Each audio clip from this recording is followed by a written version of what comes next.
أعوذ بالله من الشيطان الرجيم. بسم الله الرحمن الرحيم.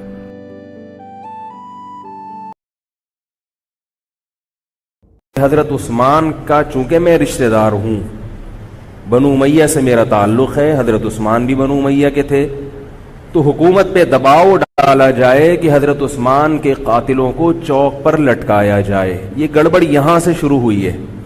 بات آ رہی ہے سمجھ میں؟ حکومت سے مطالبہ ہے کہ حضرت عثمان کے قاتلوں کو چوک پر لٹکایا جائے۔ یہ مطلب نہیں تھا حضرت معاویہ کا کہ حکومت کا اہل میں ہوں، مجھے خلافت دی جائے، میں علی کو نہیں مانتا یا میں علی کو معاذ اللہ برا سمجھتا ہوں، ایسا نہیں تھا۔ آج کل بعض لوگ یہ کہتے ہیں کہ حضرت معاویہ کے حکم سے حضرت علی کو گالیاں دی جاتی تھیں، یہ غلط ہے۔ یاد رکھو عربی کے لفظ کا ترجمہ اردو میں، یہ بہت سے لوگ نا ان کو عربی زبان سے ذرا بھی واقفیت نہیں ہے، چھوٹے چھوٹے بچے آ کے بیٹھ گئے ہیں۔ عربی میں کسی پر اعتراض کرنا، اس کی پالیسیوں کو غلط قرار دینا، اس کو بھی سب و شتم کہا جاتا ہے۔ اردو میں ہر جگہ اس کا ترجمہ گالیاں نہیں ہوتا، گالیوں کا مطلب تو ہمارے یہاں کچھ اور سمجھا جاتا۔ آپ کسی پر اعتراض کر رہے ہو، اس کو تو سب و شتم کہا جائے گا۔ سب و شتم میں گالیاں بھی آتی ہیں، کسی کی پالیسیوں سے اختلاف کرنا، اس کی رائے پر رد کرنا، یہ بھی آتا ہے۔ لیکن اردو میں گالی کا مطلب برا لفظ ہے، گالی کوئی شریف آدمی نہیں دیتا۔ خیر، میں یہ عرض کر رہا تھا کہ حضرت عثمان رضی اللہ تعالی عنہ کے قاتلوں سے قصاص کا دعا کریں، میں جلدی سے اس موضوع کو سمیٹ کے آج ختم کر دوں۔ حضرت عثمان کے قاتلوں سے قصاص لیا جائے۔ حضرت علی رضی اللہ تعالیٰ عنہ کا موقف یہ تھا کہ مدینہ میں حضرت عثمان کے قاتلوں کا جو ٹولہ ہے وہ اتنا مضبوط ہے کہ اگر میں نے ان سب کو پکڑ پکڑ کے لٹکانا شروع کر دیا تو مدینہ میں امن و امان کی صورتحال خراب ہو جائے گی۔ حکومت بھی دہشت گردی کے خلاف جب ایکشن لیتی ہے تو یہ سوچتی ہے نا کہ دہشت گردوں میں کتنی پاور ہے، تمیز سے، طریقے سے۔ اب یہ ایک اختلاف تھا جو بڑھنا شروع ہو گیا۔ اس اختلاف کے پیچھے نہ حکومت کی لالچ، نہ پیسے کی لالچ، نہ دولت، یہ سب الزامات ہیں اسلام دشمنوں کے جو انہوں نے صحابہ پر لگائے ہیں۔ نہ حضرت علی پر کوئی الزام لگایا جا سکتا ہے اس مسئلے میں، نہ حضرت معاویہ پر۔ رائے کا اختلاف ہے، رائے کا اختلاف۔ ابتدا میں حضرت معاویہ کے ساتھ بہت سارے صحابہ تھے، میں یہ تو نہیں کہہ رہا زیادہ، بہت سارے صحابہ، جن میں حضرت عائشہ رضی اللہ تعالی عنہا بھی تھی۔ بعد میں حضرت عائشہ رضی اللہ تعالی عنہا کا موقف تبدیل ہو گیا جب انہوں نے دیکھا کہ اس سے مسئلہ حل ہونے کے بجائے اور بگڑ رہا ہے۔ تو حضرت معاویہ نے حضرت علی کی بیعت سے انکار کیا، کہا کہ جب تک حضرت عثمان کے قاتلوں کو چوک پہ نہیں لٹکایا جاتا میں آپ کے ہاتھ پہ بیعت کرنے کے لیے تیار نہیں ہوں۔ یہ حضرت معاویہ کی رائے تھی۔ حضرت علی کی رائے یہ تھی کہ میرے لیے یہ فی الحال ممکن نہیں ہے، لہذا، اور اس سے ہو کیا رہا ہے، حکومت دو حصوں میں ڈیوائیڈ ہو رہی ہے۔ ان کی رائے یہ تھی کہ حضرت معاویہ رضی اللہ تعالی عنہ کو اپنے اس مطالبے سے دستبردار ہو کر میرے ہاتھ پہ بیعت کر لینی چاہیے۔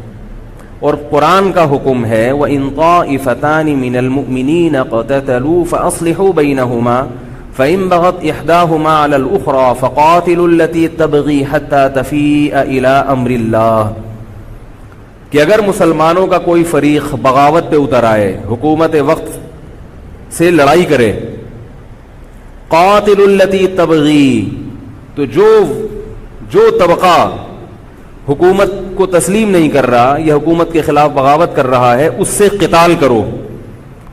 حضرت علی کا موقف یہ تھا کہ قرآن مجید کی یہ آیت مجھ سے مطالبہ کر رہی ہے کہ جو لوگ میرے ہاتھ پہ بیعت نہیں ہو رہے جبکہ میری خلافت قائم ہو چکی ہے، تو میں مسلمانوں میں تاکہ اختلاف اور انتشار نہ ہو، میں اس فریق کو تلوار کے زور سے بیعت کرنے پر مجبور کروں۔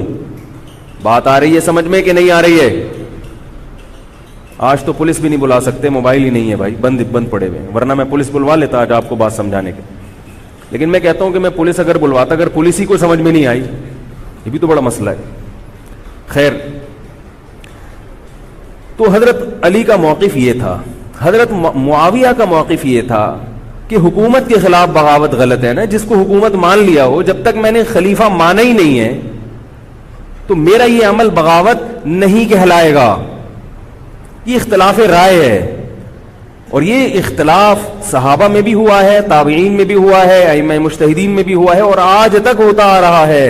اس قسم کے اختلافات مکمل ختم نہیں ہو سکتے. یہ صحابہ میں بھی ہوا ہے. قرآن و حدیث کو سمجھنے کا اختلاف کہا جاتا ہے اس کو. اور اس اختلاف کے بارے میں نبی صلی اللہ علیہ وسلم کی صحیح حدیث ہے، اذا اجتہد المجتہد فإن أصاب فله أجران وإن أخطأ فله أجر واحد. جب کوئی مجتہد اجتہاد کرتا ہے، کیا مطلب؟ قرآن و حدیث کو سمجھنے کی کوشش کرتا ہے، اگر وہ صحیح نتیجے پر پہنچ جائے تو اس کو 2 اجر ملتے ہیں، اگر غلط نتیجے پر پہنچے تو بھی 1 اجر ملتا ہے اس کو، اس لیے کہ اس کے بس میں جو تھا وہ اس نے کر لیا. اب پیغمبر تو موجود نہیں ہے جو آگے بتائیں گے کہ یہ صحیح کر رہا ہے، یہ غلط کر رہا ہے. میں نے اپنے ایک استاد سے ایک مرتبہ پوچھا کہ حضرت یہ علماء میں جب اختلاف ہوتا ہے کسی مسئلے میں تو عوام بڑی پریشان ہوتی ہے، کیا کریں ہم؟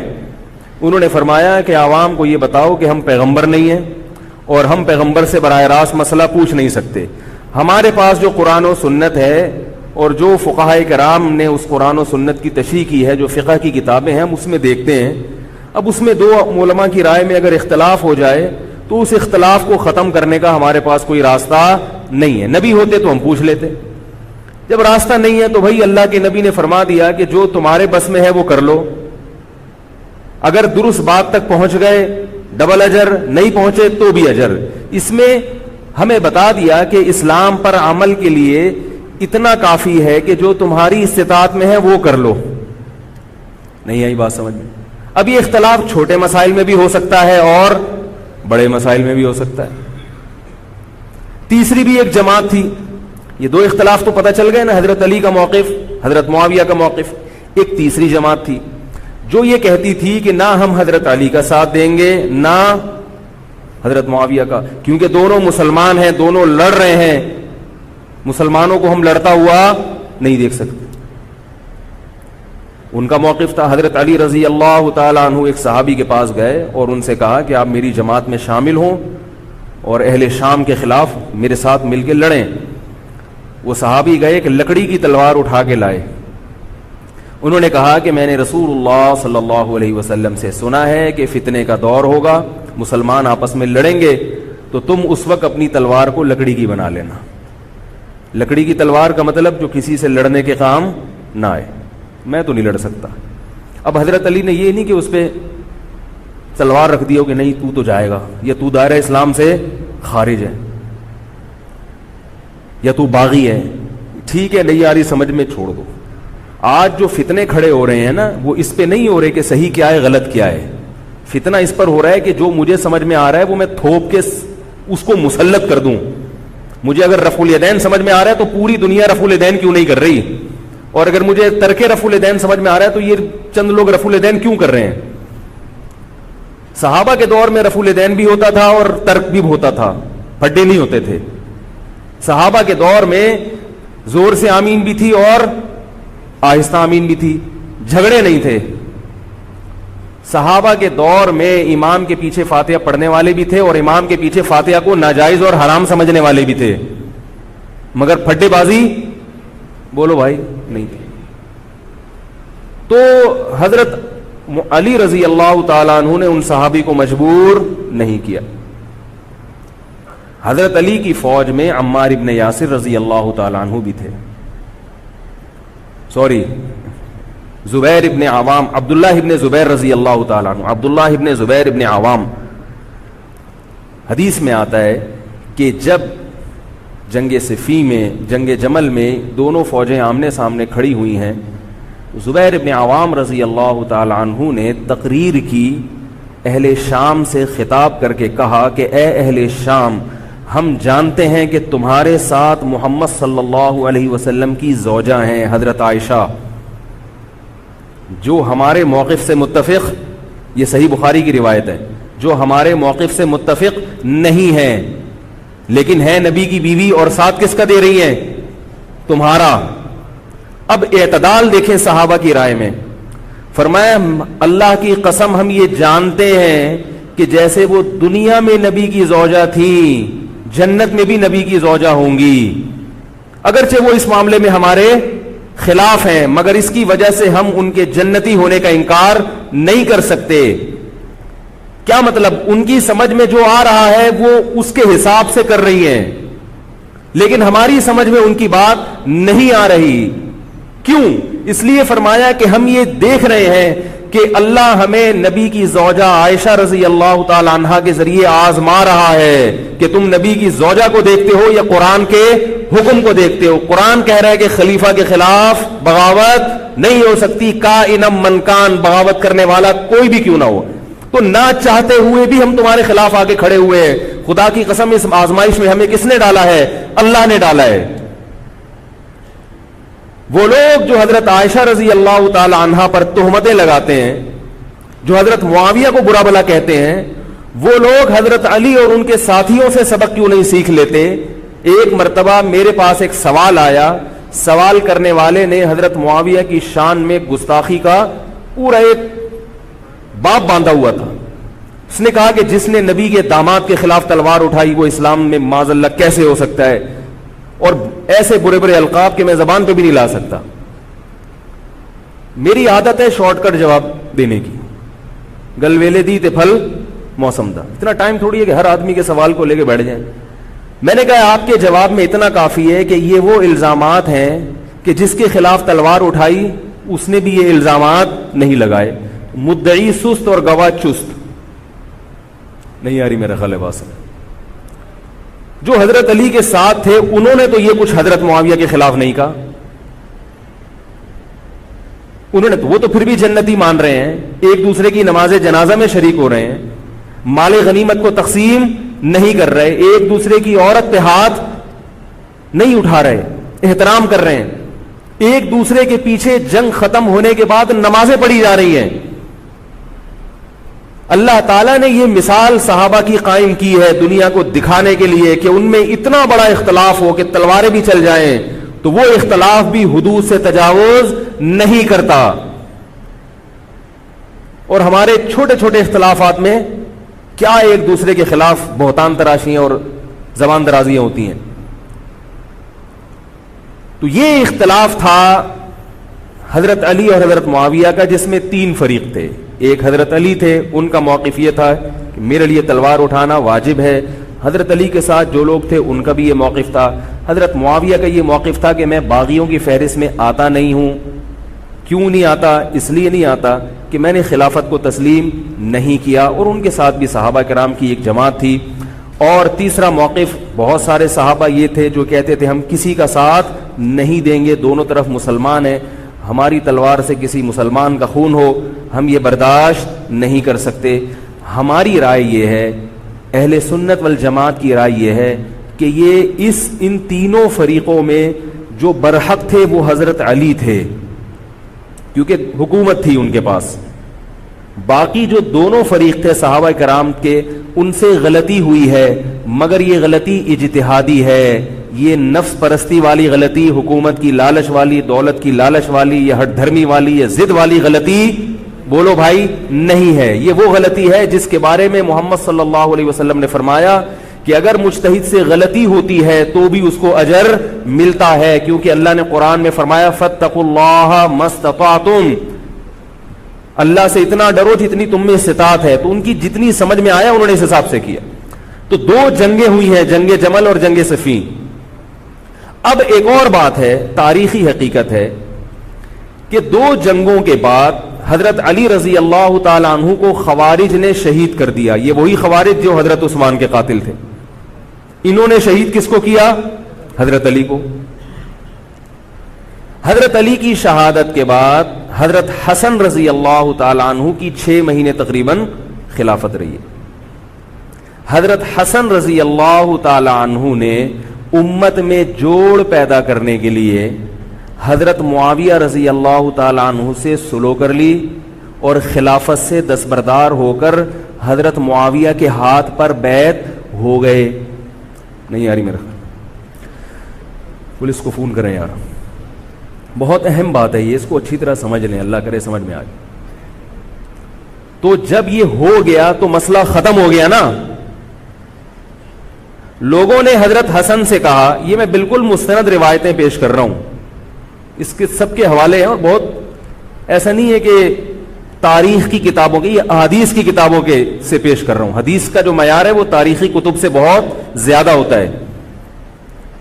لوگوں نے حضرت حسن سے یہ کہا کہ یہ تو عار اور ذلت کی بات ہے کہ آپ کے والد نے جس کے خلاف 2 جنگیں لڑی ہوں, تو آپ اپنے والد کی جس سے دشمنی رہی ہو, بیٹا اس سے بیعت ہو رہا ہے. ہمارے ہاں اس کا تصور ہے.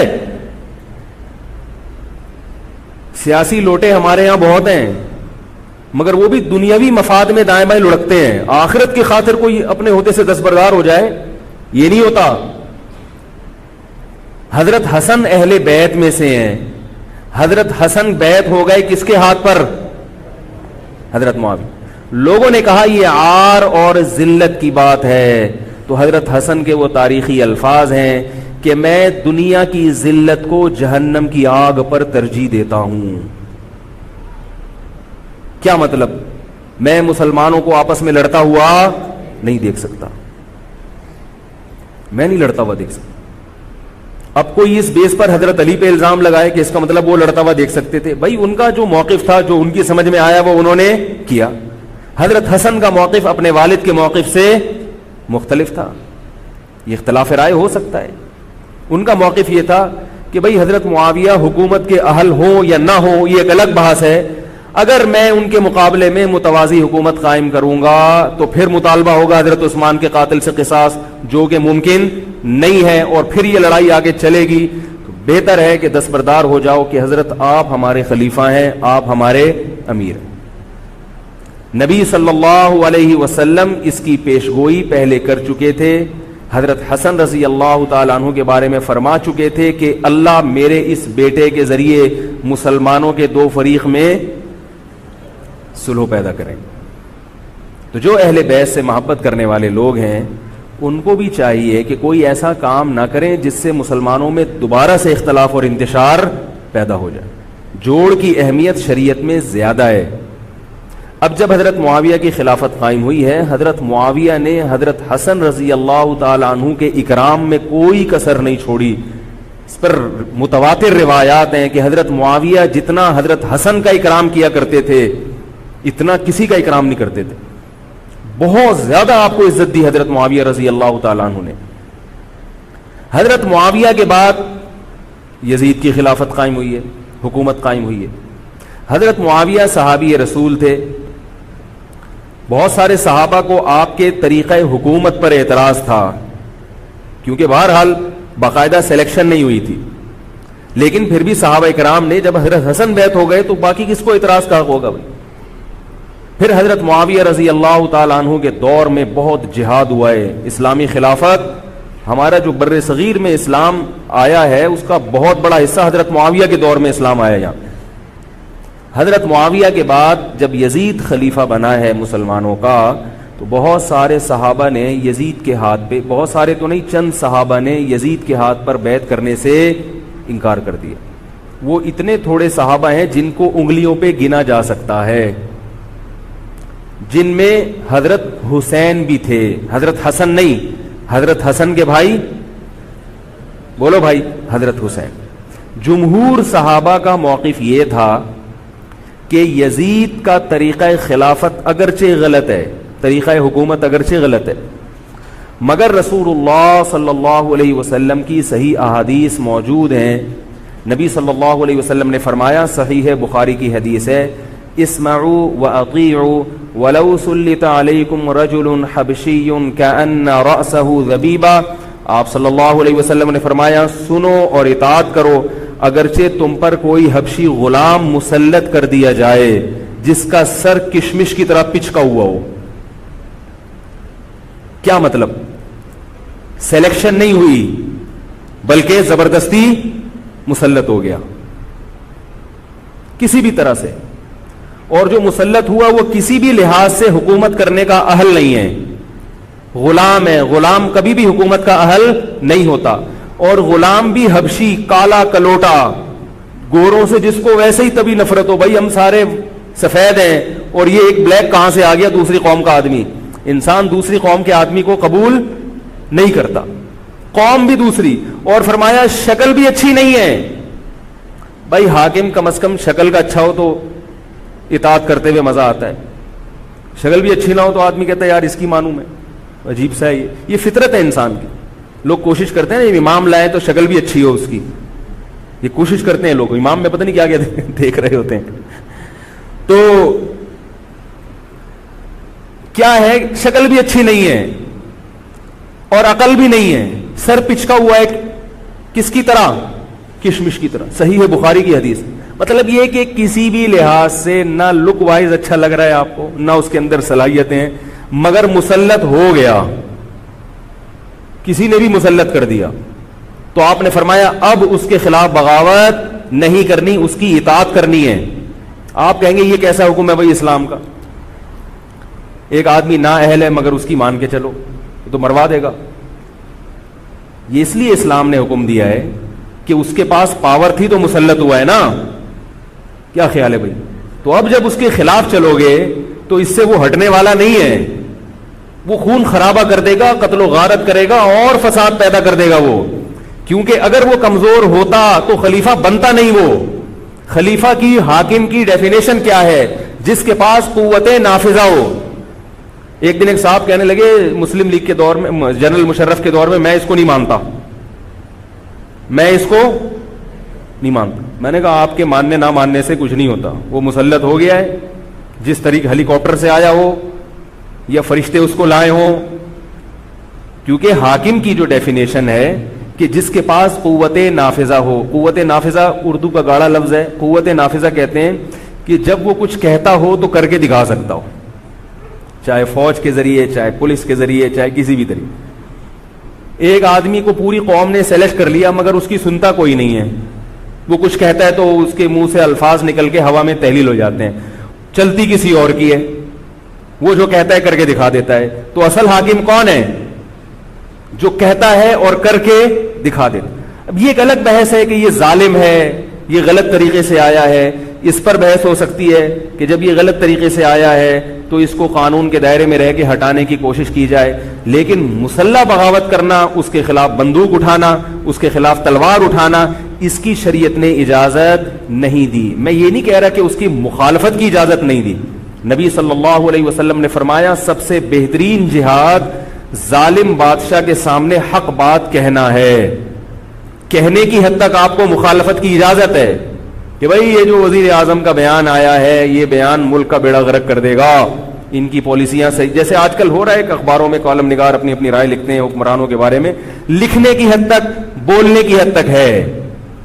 آپ مسلح دستہ لے کے بغاوت کرنے پر آ جائیں، اس کی شریعت نے اجازت. بول لو بھائی کچھ نہیں ہوتا، یہ قرآن اور سنت سے بات ثابت ہے. اس کی شریعت نے اجازت نہیں دی ہے کیونکہ آپ یہ کریں گے تو اللہ نے دنیا کو اسباب کے ساتھ جوڑا ہوا ہے. آپ کے پاس کچھ بھی نہیں ہے، نہ آپ کے پاس ٹینک ہے، نہ آپ کے پاس آرمی ہے، نہ آپ کے پاس پولیس ہے. آپ کے پاس صرف جذبہ ہے. خالی جذبہ اگر کارآمد ہوتا تو نوح علیہ الصلوۃ والسلام اور آپ کے ساتھ جو 40 افراد تھے ان میں بہت جذبہ تھا، مگر ایک طرف پوری دنیا تھی. اللہ نے جہاد کا حکم نہیں دیا. اللہ تعالیٰ نے اس دنیا کو صرف جذبات کے ساتھ یا ایمان کے ساتھ منسلک نہیں کیا، اس دنیا کو دارالاسباب بنایا ہے. جذبے کے ساتھ ساتھ کچھ طاقت اور قوت بھی ہونی چاہیے، اور یہ قوت حکومت کے پاس ہوتی ہے، پبلک کے پاس بول لو یار نہیں. اگر پبلک کے پاس ہے تو وہ بھی حکومت کی پالیسیاں ہوتی ہیں کہ یہ بھی لیاری گینگ رہنے دو تھوڑے دنوں کے لیے، ان لوگوں کے پاس تھوڑا سا کلاشن کوفے رہنے دو. حکومت جب چاہے غائب کر دے. وہ یہ جو کلاشن کوفے لے کے لوگ گھوم رہے ہوتے ہیں نا اور بتا رہے ہوتے ہیں ہم امام مہدی کا لشکر ہیں، یہ سب گورنمنٹ کے لوگ ہوتے ہیں. آئی بات سمجھ میں؟ گورنمنٹ کی طرف سے ان کو پرمٹ ملا ہوتا ہے، ورنہ آپ چاقو لے کے بھی جو خنجر ہے نا وہ بھی لے کے ذرا گھوم کے دکھاؤ. تو جو بھی امام مہدی کا لشکر کا دعویٰ کر رہا ہے اور کہہ رہا ہے میں یوں کر دوں گا، میں یوں کر دوں گا، میرے ساتھ آ جاؤ، تو سمجھ لو گورنمنٹ نے اس کو خود ہی بٹھایا ہوا ہے. اور بعض دفعہ حکومت اپنی مخالفت کے لیے بھی بندے بٹھا دیتی ہے. یہ ایجنسی والے بڑے ہوشیار ہوتے ہیں, یہ اپنی مخالفت کے لیے پبلک بندوں کو خرید کے بٹھاتے ہیں کہ تم آرمی کے خلاف اور ایجنسیوں کے خلاف تقریریں کرو اور جہاد کا اعلان کرو. اس کا نتیجہ کیا نکلتا ہے؟ جو جہاد کے اعلان میں ان کے ساتھ ہوتے چلے جاتے ہیں ان کے نام ایجنسیوں کے پاس پہنچ جاتے ہیں. پھر ایجنسیاں کہتی ہیں ابھی ان کو کھل کے جہاد کرنے دو تاکہ جتنے لوگوں میں اس قسم کے جہاد کے جراثیم ہیں وہ تمام آ جائیں اور ایک ہی دفعہ اسپرے کر کے سب کو نمٹا دیا جائے. یہ ایک بچوں کی طرح کبھی اس کو پکڑ لیا, یہ کام نہیں ہوتا. تو اس لیے کہہ رہا ہوں یہ جو نوجوان طبقہ ہے اس کو جہاد کے نام پہ الو بنانے والے ہر جگہ بہت ہیں. الو ضرور بنو مگر کسی اور عنوان سے بن جاؤ, جہاد کے نام پہ الو نہ بنو, کیونکہ کسی اور عنوان سے الو بنو گے اتنا نقصان نہیں ہوگا. اس عنوان سے الو بنو گے تو بڑا بیڑا غرق ہو جائے گا, جیسے کہ بہت سو کا بیچاروں کا ہو چکا ہے. تو میں یہ عرض کر رہا تھا کہ نبی صلی اللہ علیہ وسلم کی صحیح حدیث ہے, اسی طرح صحیح مسلم کی حدیث ہے, آپ صلی اللہ علیہ وسلم نے حاکم کی اطاعت کا حکم دیا. صحابہ نے عرض کیا یا رسول اللہ اگر وہ ہم پہ ظلم کرے تو بھی بغاوت نہ کریں. آپ نے فرمایا وَإِن ضَرَبُوا ظَهْرَكَ, اگرچہ وہ تمہاری پیٹھ پہ کوڑے مارے, ایسا ظالم ہو, پھر بھی بغاوت. یہ میں نہیں کہہ رہا, یہ محمد صلی اللہ علیہ وسلم کے الفاظ ہیں. کیوں؟ اس لیے کہ آپ صلی اللہ علیہ وسلم نے اتحاد پہ زیادہ زور لگایا ہے. بھائی حکومت ایک ہوگی جیسی مرضی لنگڑی لولی ہو, مگر مسلمان کی جو ایک یونائٹی ہے, جو ایک اتحاد ہے وہ تو برقرار رہے گا نا. اگر آپ کمزور ہو گئے تو کتنا مرضی ایمان ہو, کمزور آدمی دنیا میں کہیں بھی نہیں پنپ سکتا. تبھی میں کہتا ہوں پاکستان کی قدر کرو, جیسا مرضی ہے, ایک مضبوط آرمی تو ہے نا, ایٹم بم تو ہے, جیسی مرضی آرمی ہو, لیکن ہے تو نا. اگر یہ ختم ہو گئی اور نیک لوگ آ گئے مگر اتنے پاورفل نہ ہوئے, وہ آپ کو انڈیا سے نہیں بچا سکتے, وہ آپ کو امریکہ کے شر سے نہیں بچا سکتے, کیونکہ اس وقت پوری دنیا پاکستان کی دشمن ہوئی ہوئی ہے سوائے چند ممالک کے. اور وہ جو ملک بچا ہوا ہے یہ میرے اور آپ کی تقریروں سے نہیں بچا ہوا, یہ ایٹم بم سے بچا ہوا ہے. اللہ نے دنیا کو اسباب کے ساتھ جوڑ دیا ہے, ایٹم بم بھی ہے اور پھر ایمان کی طاقت بھی ہے کسی حد تک, جو کہ بہت ہی شارٹ ہو گئی ہے ایمان کی طاقت. تو دونوں چیزیں چلتی ہیں ساتھ, صرف بم بھی کافی نہیں ہے. اللہ نے فرمایا اگر تم تقوی اختیار کرو گے تو اللہ تمہاری مدد کرے گا, ورنہ نہیں کرے گا. تو دونوں چیزیں ضروری ہیں. تو حضرت معاویہ کے بعد یزید کے بارے میں جمہور صحابہ کا موقف یہ تھا کہ یہ جیسا مرضی ہو, ظالم ہو, عادل ہو, یہ ایک الگ بحث ہے, مگر ہے بہرحال یہی. پاور کس کے پاس ہے؟ اسی کے پاس. حضرت حسین رضی اللہ تعالیٰ عنہ کا موقف یہ تھا کہ میں یزید جیسے آدمی کے ہاتھ پر بیعت کرنے کے لیے تیار. بولو بھائی, نہیں, میں نہیں بیعت کرتا اس کے ہاتھ, کیونکہ یزید کے بارے میں خبریں تھیں, بعض کہتے تھے شراب پیتا ہے. حضرت مفتی محمد تقی عثمانی صاحب کا انہوں نے فرمایا ہے کہ کسی مستند روایت سے ثابت نہیں ہے شراب پینا. روایتیں ہیں مگر کوئی اوتھینٹک روایت نہیں ہے. تو اب نتیجہ کیا نکلا کہ حضرت حسین رضی اللہ تعالیٰ عنہ کے پاس کوفہ سے خطوط آئے. کوفہ کا گورنر تھا ابن زیاد, وہ بھی یزید کا آدمی تھا, بڑا ظالم آدمی تھا وہ. اہل کوفہ کے خطوط آئے کہ آپ آ جائیں یہاں پر, یہاں سب لوگ آپ کے ہاتھ پر بیعت کرنے کے لیے تیار ہیں.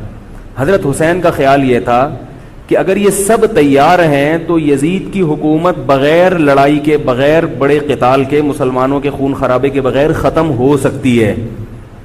آئی بات سمجھ میں؟ جو انفارمیشن آپ کو ملی تھی, جو نالج آپ کو ملی تھی, وہ نالج غلط تھی.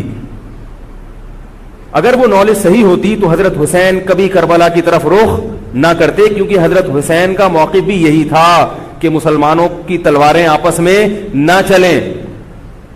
حضرت حسین رضی اللہ تعالیٰ عنہ کے پاس جب 50 سے زیادہ خطوط آئے ہیں اہل کوفہ کی طرف سے کہ آپ آئیے, آپ آئیے, آپ آئیے, تو پہلے حضرت حسین رضی اللہ تعالیٰ عنہ نے اپنے رشتہ دار جو آپ کے چچزاد تھے مسلم بن عقیل, ان کو بھیجا. نتیجہ کیا نکلا؟ مسلم بن عقیل کا وہاں پر حکومت نے گرفتار کر کے ان کو قتل کر دیا. اب یہ ایک ایسا ظلم تھا جس کے ظاہر ہے کہ کسی کو سفیر بنا کے بھیجا جائے, کسی کو حال احوال دیکھنے کے لیے بھیجا جائے, اور حضرت حسین کی نیت ہرگز بغاوت کی نہیں تھی. مگر کوفہ کے گورنر کو اور یزید کو یہ خیال تھا کہ خلافت کے اصل اہل یقیناً یہی ہیں, کہیں ایسا تو نہیں ہے کہ یہ امیر بننا چاہتے ہیں، یہ خلیفہ بننا چاہتے ہیں. ایک خوف اس کے دل میں بیٹھ گیا تھا، ایک لاشعور میں خوف ہوتا ہے نا، انسان کے دل میں بیٹھ جاتا ہے کہ آپ 100 دفعہ بھی کہیں بھی میری یہ نیت نہیں ہے، مگر وہ ڈر رہا ہوتا ہے کہ یار یہ کچھ کر نہ لیں. تو جب مسلم بن عقیل کو شہید کیا گیا، حضرت حسین رضی اللہ تعالی عنہ جا چکے تھے. جب حضرت حسین رضی اللہ تعالی عنہ کوفہ کی طرف جا رہے تھے، بہت سارے صحابہ نے آپ کو منع کیا، جن میں عبداللہ ابن عمر رضی اللہ تعالی عنہ بھی تھے، عبداللہ ابن عباس رضی اللہ تعالی عنہ بھی، کہ آپ یہ کام نہ کریں. بعض نے تو کہا کہ ہمیں آپ کی شہادت کا یقین ہے، کیونکہ جس حالات میں آپ جا رہے ہیں حکومت یہ سمجھے گی کہ بغاوت کرنے آ رہے ہیں، لہذا وہ آپ کو کیا کرے گی، اس بیس پہ قتل نہیں کرے گی کہ آپ نواسہ رسول ہیں، کیونکہ وہ بھی مسلمان تھے. اس بیس پہ قتل کرے گی کہ آپ کی نیت کیا ہے، حکومت کے خلاف بغاوت. تو ان کے پاس ایک اپنے آپ کو برحق ثابت کرنے کے لیے ایک دلیل ہوگی کہ حکومت کا باغی جو بھی ہو اسے کیا کر دو، قتل. رسول اللہ صلی اللہ علیہ وسلم نے فرمایا، صحیح حدیث ہے، کہ جب مسلمان کسی ایک امیر پہ جمع ہو جائیں تو اس کے خلاف جو بھی اٹھے، نبی نے فرمایا اس کو قتل کر دو، کائنم من کان، چاہے وہ اس کے خلاف اٹھنے والا کتنا ہی نیک کیوں نہ ہو. یہ حدیث کے الفاظ ہیں.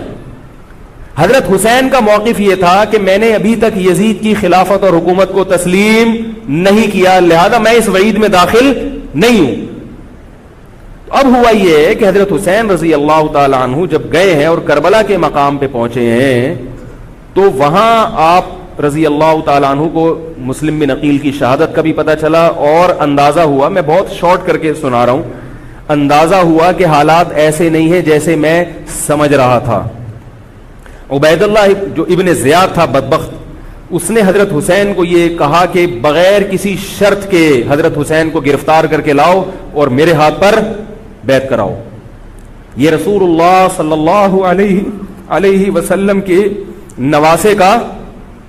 نواسے کی توہین تھی کہ آپ صلی اللہ علیہ وسلم کے نواسے ہیں اور ان کے ساتھ ایسے معاملہ کیا جائے جیسے ایک عام شخص کے ساتھ معاملہ کرتے ہیں. ان کو گرفتار کر کے معاذ اللہ گھسیٹ کے لاؤ اور میرے ہاتھ پر بیعت پر کیا کرو، ان کو مجبور کرو.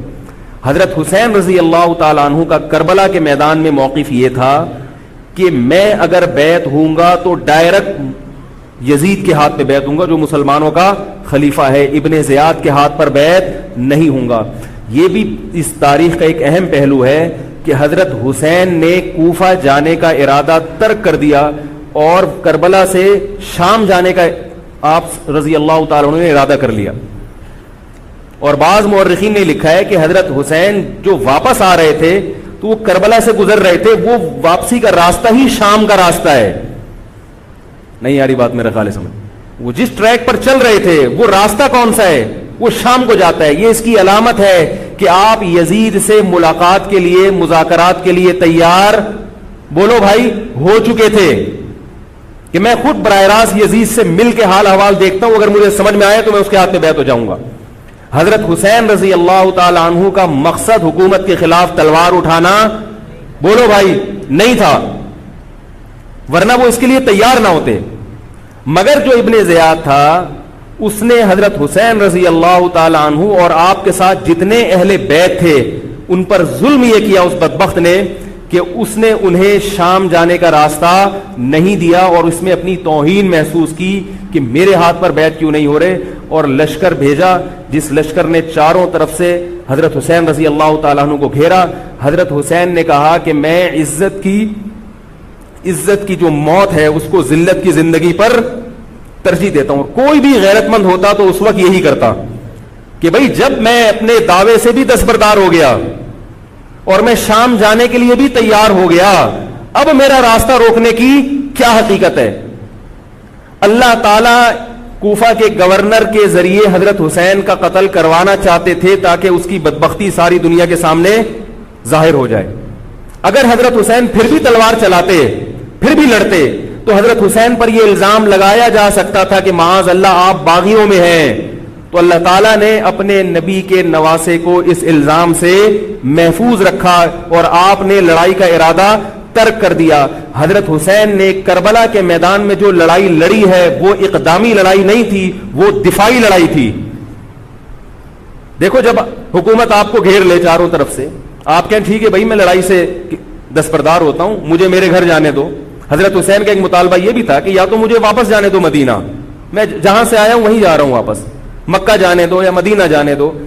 ان کا ایک مطالبہ تھا کہ نہیں, ان کو گرفتار کر کے لاؤ اور زبردستی ہمارے ہاتھ پر بیعت کراؤ. یہ ظلم تھا.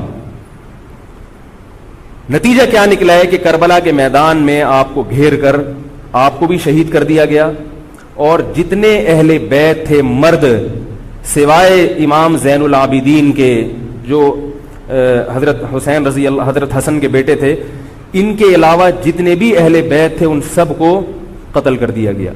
اور یہ اسلامی تاریخ پر ایک بدنما داغ ہے یہ واقعہ کہ ایک اسلامی حکومت تھی اور اس کے اسلامی حکمران تھے, اور ان حکمرانوں کے ہاتھوں محمد صلی اللہ علیہ وسلم کے نواسے کا سر جو ہے وہ گردن اڑائی گئی ہے. مجھ سے خدا کی قسم یہ الفاظ ادا نہیں ہو رہے, میں اپنے جذبات پہ بہت زیادہ کنٹرول کر رہا ہوں. وہ منظر کیا ہوگا کہ جب نبی صلی اللہ علیہ وسلم کے نواسے, آپ صلی اللہ علیہ وسلم کے نواسے کی گردن اڑائی گئی ہوگی. تو یہ بہت ایک اسلامی تاریخ میں ایک بدترین واقعہ ہے. لیکن بات یہ ہے کہ جب یہ واقعہ ہو گیا اور قتل کر دیا گیا, باقی جتنے بھی جو زندہ بچے تھے اہل بیت وہ یزید کے پاس لے جائے گئے. روایات میں آتا ہے کہ یزید نے ان کا اکرام کیا اور ان کو عزت کے ساتھ تحفے تحائف دے کر واپس کیا. یہ جو کربلا کے واقعات میں جو ظلم کی داستانیں اضافی بیان کی جاتی ہیں, اس کا مستند تاریخی روایات سے کوئی ثبوت بولو بھائی نہیں ملتا. اب لوگوں نے اپنی دکانیں چمکا لی ہیں, پانی نہیں تھا, کئی دنوں سے کھانا نہیں ملا. صحیح روایات سے ثابت ہے کہ حضرت حسین رضی اللہ تعالیٰ عنہ کربلا کے میدان میں وضو کر کے نماز پڑھتے تھے, تو پانی تھا تو. اور بعض نے یہ کہا کہ اہل بیت کی عورتوں کی عزتیں اچھالی گئی ہیں. آپ اس طرح کی باتیں کر کے اہل بیت سے محبت کا اظہار کر رہے ہو یا ان کی توہین کر رہے ہو؟ بولو بھائی. اگر کوئی عزت دار پاک دامن عورت ہو, بالفرض اس کی عزت پہ ڈاکہ ڈلتا ہے بالفرض, تو آپ اس بات کو چھپاؤ گے نا, آپ جھوٹ بولو گے, بولو گے نہیں بھائی اس کی عزت پہ کوئی آنچ نہیں آئی ہے. کیونکہ جب عورت کی عزت کو آپ کوئی تار تار کر دے اور آپ ممبر پہ بیٹھ کے اس کو بتا دو, تو وہ عزت تار تار ہونے سے اتنی بے عزتی نہیں ہوگی جتنی اس بات کو بیان کرنے سے اس کی بے عزتی ہوگی. حقیقت یہ ہے کہ کسی مستند روایت سے ثابت نہیں ہے کہ اہل بیت کی عورتوں کی عزتوں کو اچھالا گیا. وہ نبی کے گھرانے کی عورتیں تھیں, ان کا ناخن بھی کوئی نامحرم مرد نہیں دیکھ پاتا تھا. دوپٹہ اتر گیا زینب کا اور زینب کی چادر چھن گئی, یہ سب غلط ہے, یہ سب من گھڑت باتیں ہیں. چونکہ وہ بہرحال مسلمان تھے جو حضرت حسین کے خلاف لڑ رہے تھے, ظالم تھے, اس میں کوئی شک نہیں ہے. اس سے بڑا ظلم اس کائنات میں ہوا نہیں ہوگا کہ ایک شخص جو اپنے آپ کو مسلمان کہتا ہے اور وہ نبی کے نواسے کو قتل کر دے اور اہل بیت کو قتل کر دے. اسلامی سیاست میں اتنی گندی تاریخ ہمیں کبھی بھی نہیں ملتی. حضرت عثمان کا بھی قتل ہوا, وہ بھی بہت بڑا ظلم تھا, مگر یہ ظلم اس ظلم کی نوعیت سے بڑھ کر تھا, کیونکہ حضرت عثمان کا قتل حکومت کے ہاتھوں نہیں ہوا ہے, باغیوں کے ہاتھوں ہوا ہے. یہاں حضرت حسین کا قتل کس کے ہاتھوں ہوا ہے؟ حکومت کے ہاتھوں ہوا ہے, جس پر لوگ بیعت کر چکے تھے.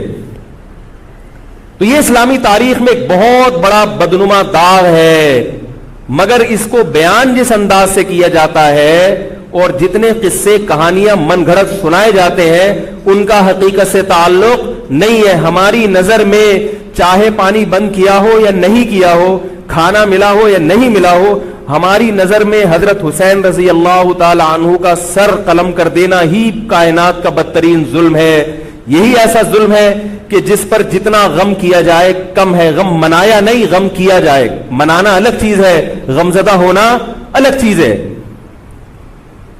لیکن جو آگے اس میں تڑکا لگایا جاتا ہے اس کا حقائق سے تعلق بولو بھائی نہیں ہے. یہ دکانیں ہیں جو چمکائی, اس میں سب برابر ہیں, شیعہ بھی سنی بھی. بہت سارے سنی علماء بھی کربلا کے واقعے کو بہت ہی بھیانک انداز سے بیان کرتے ہیں, اور مقصد کیا ہوتا ہے؟ پبلک کو رلانا. ایک رونا وہ ہوتا ہے جو خود سے آئے, اور ایک رونا ہوتا ہے باقاعدہ آپ کو آرڈر پہ رونے کے لیے اور رلانے کے لیے بلایا جائے. وہ رمضان میں میں نے بتایا تھا نا کہ میں نے ختم قرآن پہ دعا کی تو مجھے رونا آ گیا, بہت زیادہ رونا آیا. اگلے دن ایک صاحب کہنے لگے مولوی صاحب آج بھی ایسی ایک دعا ہو جائے. میں نے کہا میں آرڈر پہ نہیں روتا, میں آرڈر پہ نہیں روتا. اب تو آ بھی رہا ہوگا تو نہیں آئے گا. نہ انسان کسی کے مشورے سے ہنس سکتا ہے اور نہ انسان کسی کے مشورے سے رو. اگر آپ کسی کے مشورے پہ رو رہے ہیں اس کا مطلب ڈرامے بازی. آپ کو فلم کا ایکٹر ہونا چاہیے, آپ کو ڈرامے جوائن کرنے چاہیے, وہاں آپ اچھے چل سکتے ہیں. جیسے کہ ہمارے ایک مشہور اسکالر ہیں, ان کے بارے میں لوگ یہ کہتے ہیں ان کو فلموں میں ہونا چاہیے تھا, پتہ نہیں یہ جیو پہ کیوں آ رہے ہیں. وہ آرڈر پہ روتے بھی ہیں, آرڈر پہ. اب چونکہ یوٹیوب کا دور ہے, میں پہلے جو کربلا کے واقعات جو لوگ بیان کرتے ہیں ان کی تقریریں نہیں سنتا تھا. اب کیا ہوتا ہے, بعض دفعہ بیٹھے ہوئے ہیں کہیں سفر پہ جا رہے ہیں تو یوٹیوب کی ویڈیو, ہم نے کہا چلو یار ہم بھی سن لیں. ایسی چہک چہک کے منہ بنا بنا کے گھما گھما کے تقریریں ہوتی ہیں, لگتا ہے کہ یہ باقاعدہ ایک ڈرامہ ہے, اداکار ہے, فنکار ہے جس کو ڈرامے بازی کے لیے یہاں پر. یہ حضرت حسین کی شہادت کو کیش کرا رہے ہیں. یہ حضرت حسین سے محبت کرنے والے نہیں ہیں, یہ ان کی شہادت کو. دیکھو اس کی مثال ایسے جیسے کوئی محلے میں مر گیا, کسی سیٹھ کا بیٹا مرا, اب آپ کو سیٹھ سے قرضہ چاہیے تو سب سے زیادہ آپ روگے نا, تاکہ سیٹھ صاحب سمجھیں کہ محبت سب سے زیادہ کس کو ہے, آپ کو. تو آپ اس کی بیٹے کی موت کو کیا کرا رہے ہو, کیش کرا رہے ہو.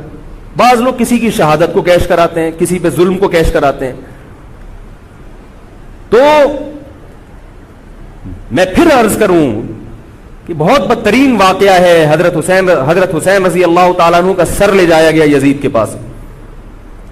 یزید بدبخت نے چھڑی سے آپ کے ہونٹوں کو چھوا. وہاں صحابی رسول نے فرمایا کہ ایسا مت کرو. فرمایا اللہ کی قسم میں نے ان ہونٹوں پہ بارہا محمد صلی اللہ علیہ وسلم کے ہونٹ رکھے ہوئے دیکھا ہے. بارہا میں نے دیکھا ہے کہ محمد صلی اللہ علیہ وسلم نے ان ہونٹوں کا بوسہ لیا ہے. بارہا میں نے دیکھا ہے. ان صحابی کے دل پہ کیا گزر رہی ہوگی جو حضرت حسین کے ساتھ یہ حرکت دیکھ رہے ہوں گے, جبکہ اسی حسین کو انہوں نے بارہا نبی کی گود میں بھی دیکھا اور بارہا نبی کے ہونٹوں کو بھی ان ہونٹوں سے مس ہوتے ہوئے دیکھا. تو جب یہ سر ان کے سامنے رکھا ہوگا اور اس کے ساتھ یہ حرکت ہو رہی ہوگی, ان صحابی کے جذبات کیا ہوں گے. مگر اس کے باوجود جو بتانے کی بات ہے, جو میں بتانا چاہتا ہوں, انہوں نے یزید کے خلاف بغاوت نہیں کی کہ جس یزید نے حضرت حسین کا یہ حشر کر دیا ہو, اگر اس کے خلاف بغاوت ہوگی تو باقی مسلمانوں کا کیا حشر کرے گا. تو اس میں صبر کی تلقین بھی صحابہ نے بتائی ہے کہ حاکم کے مظالم کو برداشت کیا جائے, زبان سے اس کو ہائی لائٹ کیا جائے کہ غلط ہو رہا ہے, تلوار نہ اٹھائی جائے. بات نہیں آ رہی میرے خیال ہے سمجھ میں, کیونکہ آج ایک واقعہ ہوا ہے ورنہ کربلا جیسے درجنوں اور واقعات ہو جائیں گے.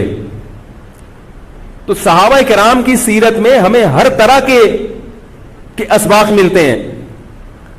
تو میں یہ عرض کر رہا تھا کہ یہ ہے وہ کربلا کا واقعہ جس کا میں نے آپ کو خلاصہ بیان کیا.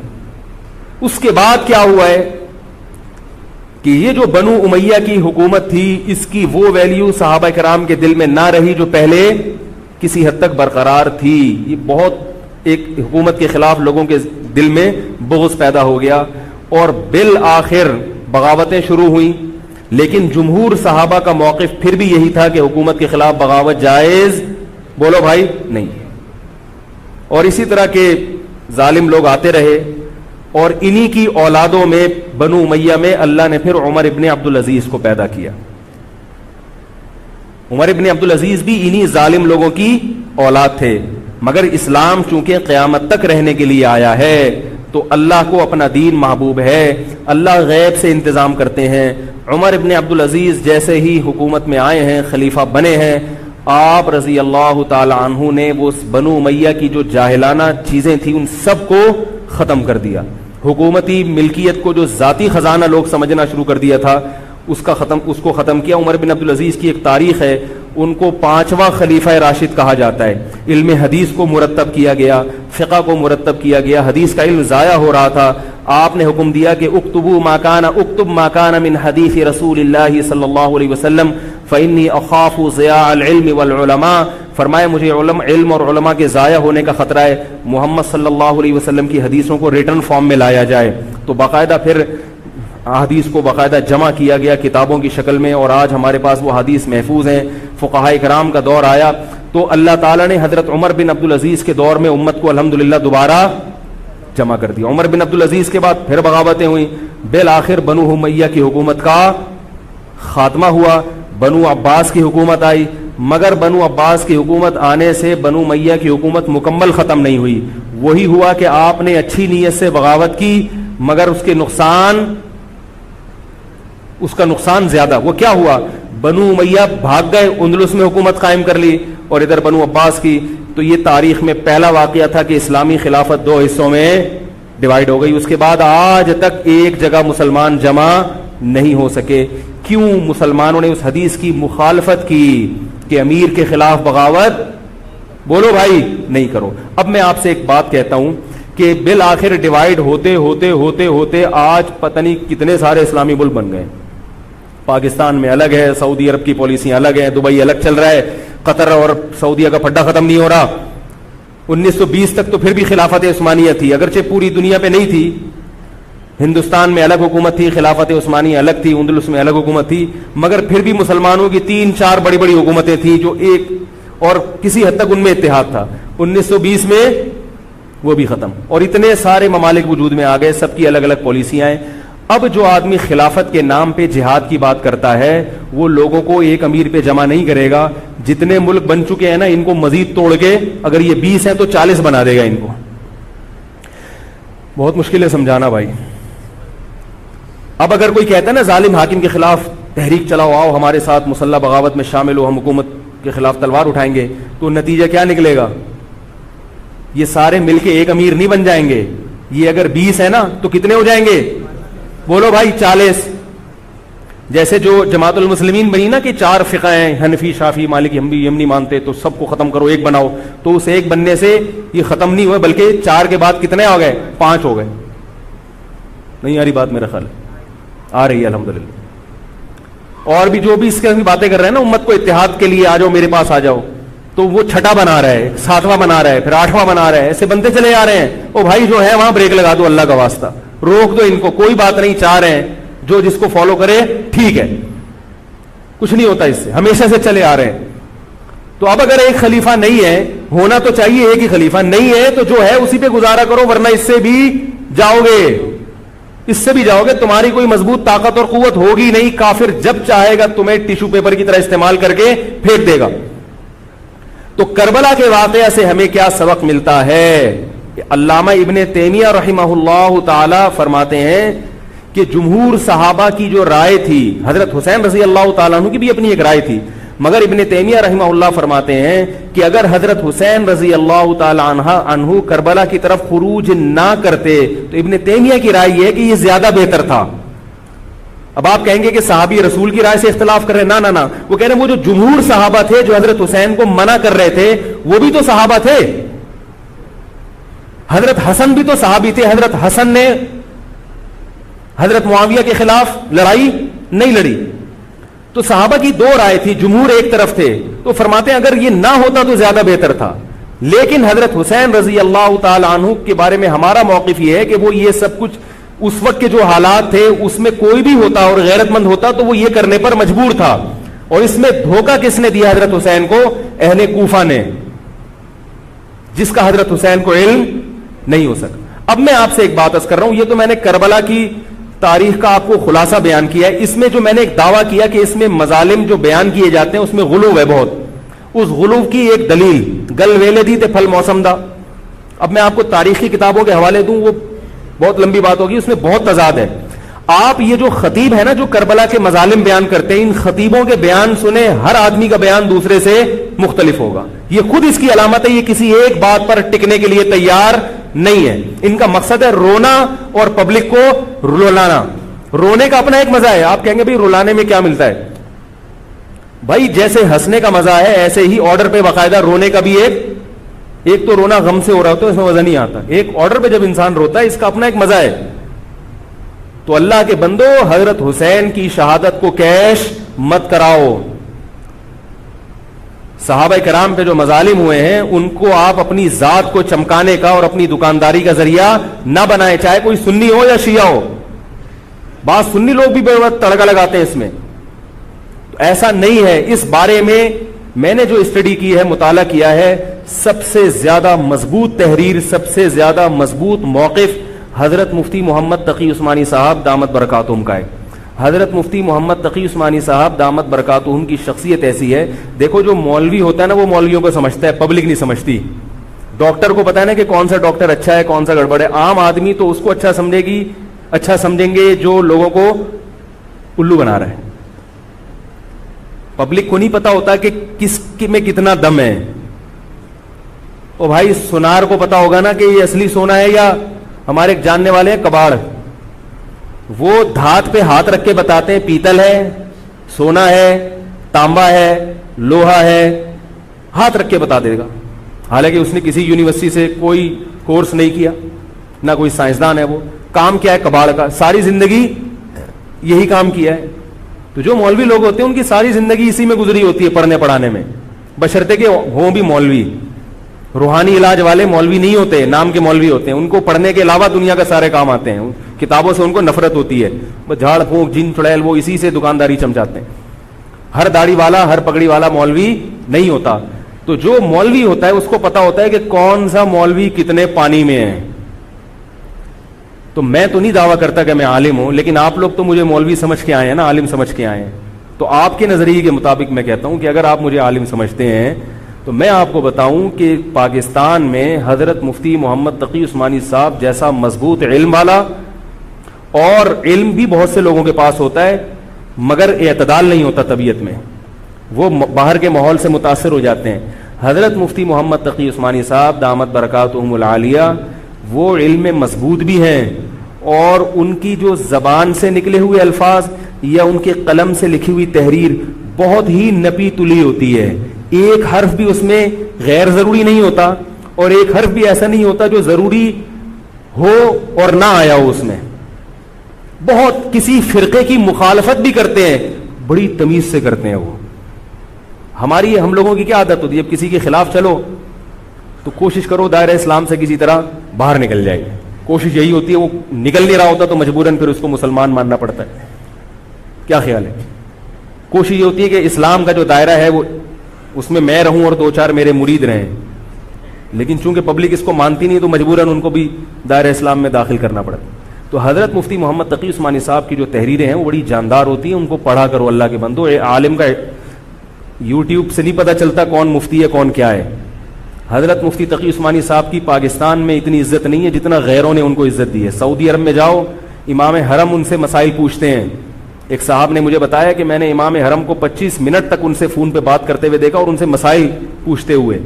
عرب علماء ان کی قدر کر رہے ہیں, ملیشیا میں ان کی قدر ہے, پاکستان میں لوگوں کو ان کا پتہ ہی نہیں. میں یہ نہیں کہہ رہا کہ وہ ان سے کوئی خطا ہو ہی نہیں سکتی. تکافل کے معاملے میں حضرت مفتی محمد تقی عثمانی صاحب کی جو رائے ہے, تو میں تو بہت ہی چھوٹا آدمی ہوں, میں یہ نہیں کہہ سکتا, لیکن جن علماء کی رائے ان کے خلاف ہے میرا موقف بھی وہی ہے. میں تکافل کے معاملے میں حضرت مفتی تقی عثمانی صاحب کی رائے کو ہم لوگ صحیح نہیں سمجھتے, لیکن بہرحال اجتہادی اختلاف ہے, یہ نہیں کہ وہ غلط ہیں.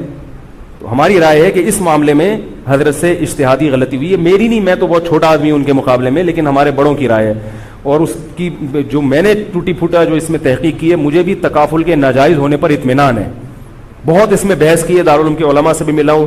حضرت مفتی محمد تقی عثمانی صاحب دامت برکاتہم کے ساتھ جو مجلس ہوئی جامعۃ الرشید کے علماء کی 3 گھنٹے, اس مجلس میں بھی میں موجود تھا. تو میں نے دونوں طرف کے دلائل بہت اچھی طرح سے سنے ہیں, تو مجھے اس کے ناجائز ہونے پر اطمینان ہے. لیکن مسئلہ اختلافی ہے, تو جب بڑے حضرات میں جو بڑے علماء ہیں ان میں جب اختلاف ہوتا ہے تو پھر عوام کو چاہیے کہ جس کی رائے پہ ذل زیادہ مائل ہو رہا ہے اس کی رائے کو فالو کر لے, کسی دوسرے پر اعتراض نہ کرے. بات آ رہی ہے سمجھ میں؟ انشورنس کا متبادل ہے نا تکافل, پاقطر تکافل, یا یہ سب میری رائے میں یہ سب ناجائز ہے. اس پر میں کبھی بیان کروں گا کیوں ناجائز ہے. تو بیان تو نہیں کرنا چاہیے, ان اختلافی مسائل کو ممبر پہ نہیں لانا چاہیے, لیکن یہ کہ اب ہر عالم تک اپنی بات پہنچانا بڑا مشکل ہے. تو میں چاہتا ہوں ایک بیان ایسا ہو تاکہ علماء تک بات پہنچ جائے. پھر علماء جب دونوں طرف کے دلائل رکھ کے فیصلہ کر لیں گے جس عالم کی جو رائے بنے, تاکہ دوسرا پہلو سامنے آ جائے. ابھی تو صرف جواز کا پہلو لوگوں کے سامنے آ رہا ہے, عدم جواز والا نہیں آ رہا, تاکہ دونوں پہلو آئیں. پھر علماء کی جو رائے بنے گی, جو جس کی رائے کو فالو کرتا ہے, ٹھیک ہے بھائی. تو میں یہ عرض کر رہا تھا, حضرت مفتی محمد تقی عثمانی صاحب بہت بڑے عالم ہیں, ان کی قدر کر لیں. ان کی تحریریں بڑی معتدل ہوتی ہیں, اور ان کی رائے بہت ہی معتدل ہوتی ہے اور بہت مدلل ہوتی ہے. تو کربلا کے بارے میں, یزید کے بارے میں جو حضرت مفتی محمد تقی عثمانی صاحب کی رائے ہے وہ وہی ہے جو میں نے آپ کے سامنے بیان کی ہے. بات آ رہی ہے؟ نہیں آ رہی میرا خیال ہے.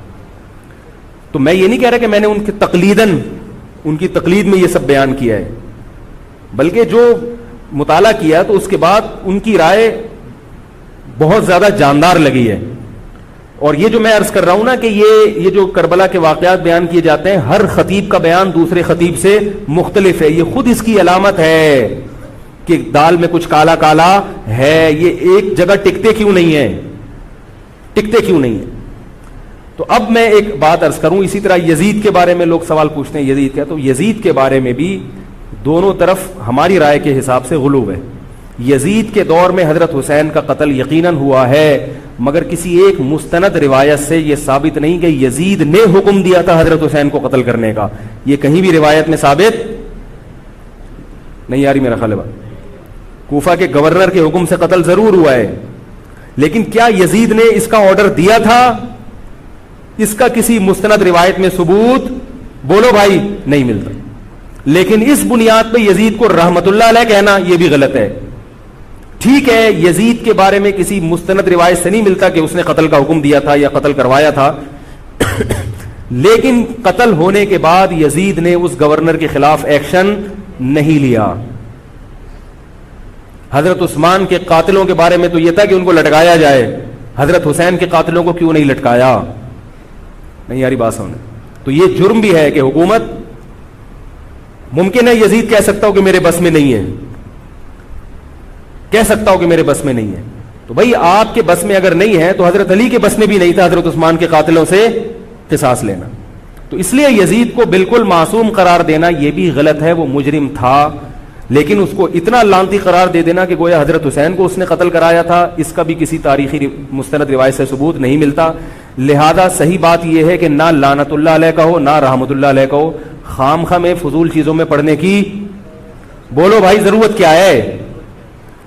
قیامت کے دن آپ سے یزید کے بارے میں سوال, میرے سے کسی نے پوچھا کہ یزید کے بارے میں آپ کیا کہتے ہیں. میں نے کہا آپ کو جاپان کے جو بھی صدر ہے اس کے بارے میں پتہ ہے, چائنا کے بارے میں پتہ ہے؟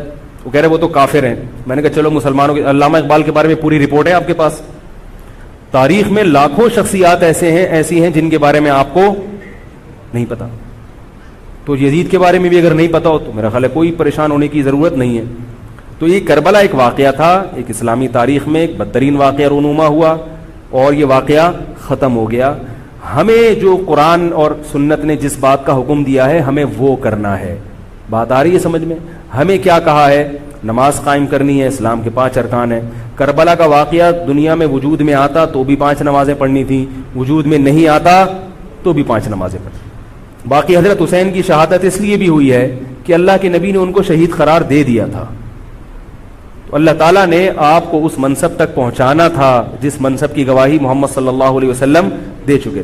بعض دفعہ کوئی مقصد نہیں ہوتا, ایک مقصد ہوتا ہے کسی کو اونچے درجے تک پہنچانا. غزوہ احد میں 70 صحابہ شہید ہوئے, اللہ نے اس کی حکمت یہ بھی بیان کی وَيَتَّخِذَ مِنْكُمْ شُهَدَاءَ, اللہ تم میں سے بہت سو کو شہادت کے درجے پر فائز کرنا چاہتا. تو حکومت تھی, حضرت حسین رضی اللہ تعالیٰ عنہ کو اللہ تعالیٰ نے شہادت کے مرتبے پر پہنچایا اور ظالم حکمرانوں کے مرتبے کو گھٹانا تھا. تو یہ کام ہو چکا. اب ہمیں کیا کرنا ہے؟ ہمیں جو قرآن اور سنت ہے اس کو فالو کرنا ہے. بیان کی تصحیح فرما دیں. ہاں بھائی وہ یزید کے بارے میں نے کہا تھا کہ انہوں نے حضرت حسین کے ہونٹوں پہ چھڑی رکھی, وہ یزید نے نہیں رکھی تھی چھڑی. جو مستند روایتوں میں ہے وہ ہے جو کوفہ کا گورنر تھا نا ابن زیاد, اس نے حضرت حسین رضی اللہ تعالیٰ عنہ کے ہونٹوں پہ چھڑی رکھی تھی اس بدبخت نے. باقی کرنا کیا ہے آپ کو؟ یزید نے رکھی ہو ابن زیاد نے رکھی ہو, اپنے کام سے کام رکھو. اتنا زیادہ لوگ ان چیزوں میں دلچسپی لیتے ہیں, ہائے ہو یہ چھوڑو بھائی, نہیں پتا کسی کو یزید کے بارے میں تو کیا ہو جائے گا. یہ جو میں نے بیان میں کہا تھا نا یزید کے بارے میں اعتدال رکھو, نہ لعنت اللہ علیہ کا نہ رحمت اللہ علیہ کو, اس کی ایک وجہ تو میں نے بتائی تھی. دوسری ایک وجہ یہ بھی ہے کہ اگر آپ نے خاموشی اختیار نہیں کی اور لعنت اللہ علیہ کا تو رحمت اللہ والے آپ کو نہیں چھوڑیں گے, اور اگر آپ نے رحمت اللہ کہہ دیا تو لعنت اللہ والے آپ کو, یعنی یزید کے بارے میں 2 رائے ہیں نا, بعض اس کو لعنت اللہ کہتے ہیں اور بعض کیا کہتے ہیں, یزید رحمت اللہ کہتے ہیں. تو آپ کے لیے اور میرے لیے چپ رہنا اس لیے بھی بہتر ہے کہ ہم نے اگر اس کو لعنت اللہ علیہ کہنا شروع کر دیا تو جو رحمت اللہ علیہ کہتے ہیں نا وہ ہم کو بھی لعنت اللہ علیہ کہنا. وہ اتنے اس معاملے میں حساس ہوتے ہیں کہ وہ رحمت اللہ والے آپ کو نہیں چھوڑیں گے. ٹھیک ہے. اور اگر آپ نے اس سے متاثر ہو کر اس کو رحمت اللہ علیہ کہا کہ وہ قسطنطنیہ کے جہاد میں تھا, اور حدیث میں آتا ہے کہ جو قسطنطنیہ کے جہاد میں تھا اس کے لیے بشارت ہے, ان جیسے جو اس کے فضائل لوگ بیان کرتے ہیں, تو اس بیس پر آپ نے رحمت اللہ علیہ کہنا شروع کر دیا تو لعنت اللہ والے آپ کو, تو نہ آپ کو لعنت اللہ والے چھوڑیں گے نہ رحمت اللہ, آپ پر سب کی طرف سے لعنت اللہ ہی ہوگی. ایسا نہیں ہوگا کہ آپ کے بارے میں بھی دو فریق بن جائیں, ایک آپ کو رحمت اللہ کہہ رہے ایک لعنت اللہ کہہ رہے. آپ کے بارے میں ایک ہی قول ہوگا, وہ کیا ہے؟ لعنت اللہ. اس لیے چپ کر کے آرام سے اپنے امن شانتی کے ساتھ نماز روزے میں لگے رہو, ضرورت ہی نہیں ہمیں ان چیزوں میں پڑھنے کی. محرم منانا کہیں بھی نہیں ہے اسلام میں. محرم حضرت حسین کی شہادت سے پہلے بھی آتا تھا, اس کے بعد بھی آتا ہے. تو اہل سنت والجماعت کا جو مذہب ہے, میں آپ کے 1-2 منٹ زیادہ لے رہا ہوں, بس یہ بات ختم کر رہا ہوں میں. دیکھو ہم شیعہ ہیں یا سنی ہیں؟ بولو نا بھائی. جو شیعہ لوگ ہیں ان کو وہ کرنے دو جو ان کا مذہب ہے. اختلاف اور فرقواریت وہاں ہوتی ہے جہاں آپ اپنا مسلک دوسرے پہ ٹھوستے ہو. ان کا مسلک ہے ماتم کرنا, ان کا مسلک ہے, تو ان کو کرنے دو, وہ اللہ ان سے خود حساب لے لے گا. آپ کو ان سے اس مسئلے میں بحث کرنے کی ضرورت, بولو بھائی, نہیں. لوگ آفس میں لڑ رہے ہیں شیعہ سے, او بھائی مجھے فون کر کے کہتے ہیں, میں نے کہا یار وہ جب شیعہ ہے تو وہ کیوں مانے گا آپ کی بات؟ تو چھوڑ دو اس کو اپنے حال پہ. حق واضح ہے, باطل واضح ہے, اگر اس کو وہ سمجھ میں آ رہا تو کرنے دو. آپ کیوں الجھ رہے ہو؟ وہ آپ کو تو نہیں لے کے جا رہا نا ماتم کے لیے, کیا خیال ہے؟ تو اس کو بولو بھائی تمہارا مسلک اگر ہے تو تم ٹھیک ہے کرو یہ کام, لیکن یہ کام انڈور ہونے چاہیے, سڑکوں پہ نہیں ہونا چاہیے. سڑکوں پہ ہوگا تو دہشت گردوں کو موقع مل جائے گا دہشت گردی کا, ملک کا امن خراب ہوتا ہے. نہ ربیع الاول کے جلوس سڑک پہ نکلنے چاہیے اور نہ محرم کے جلوس سڑک پہ ہونے چاہیے. انڈور ہو ربیع الاول میں, جس کا مذہب ہے کہ بھئی ہم نے یہ کرنا ہے جلسہ, ٹھیک ہے آپ گھر کے اندر جو مرضی کریں. گھر کے اندر تو کسی کو اجازت نہیں ہے نا گھسنے کی. آپ کوئی ہال لے لیں رینٹ پہ, آپ اس میں کر لیں. تو جو بھی ہے انڈور ہونا چاہیے. تو وہ شیعہ ہیں ان کو وہ کرنے دو جو ان کا مذہب ہے. آپ آدھا تیتر آدھا بٹیر نہ بنو, یا تو پورے سنی بنو یا پورے شیعہ بن جاؤ. یہ درمیان کی چیز کوئی چاہتا ہے کہ میں بن جاؤں؟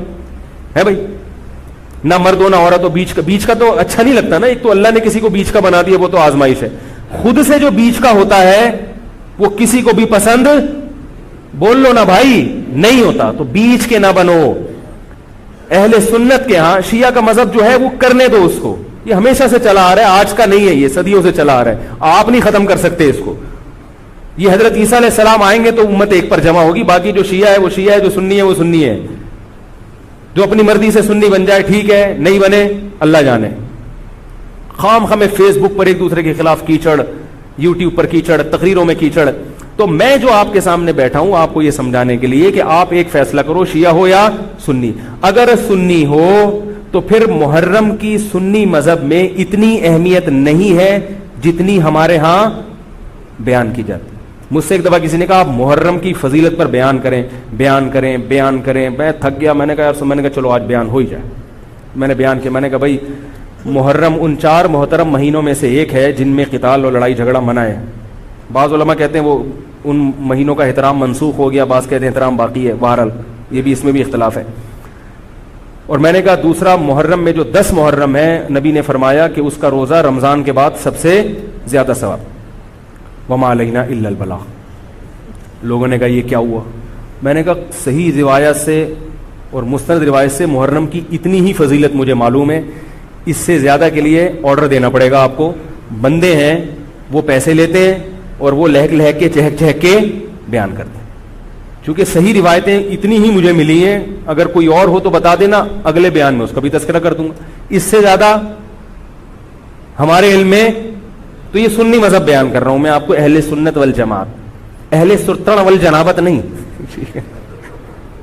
اہل سنت والجماعت. تو یہ ہے. تو 10 محرم کا روزہ رکھیں جیسے کہ حضرت حسین نے رکھا تھا. حضرت حسین تو روزہ رکھ کے شہید ہوئے اور آپ حلیم کی دیگیں پکا کے کھا رہے ہیں. کامن سینس کی بات ہے کہ عقل کو ماتم کرنے کا دل کرے گا کہ نہیں کرے گا؟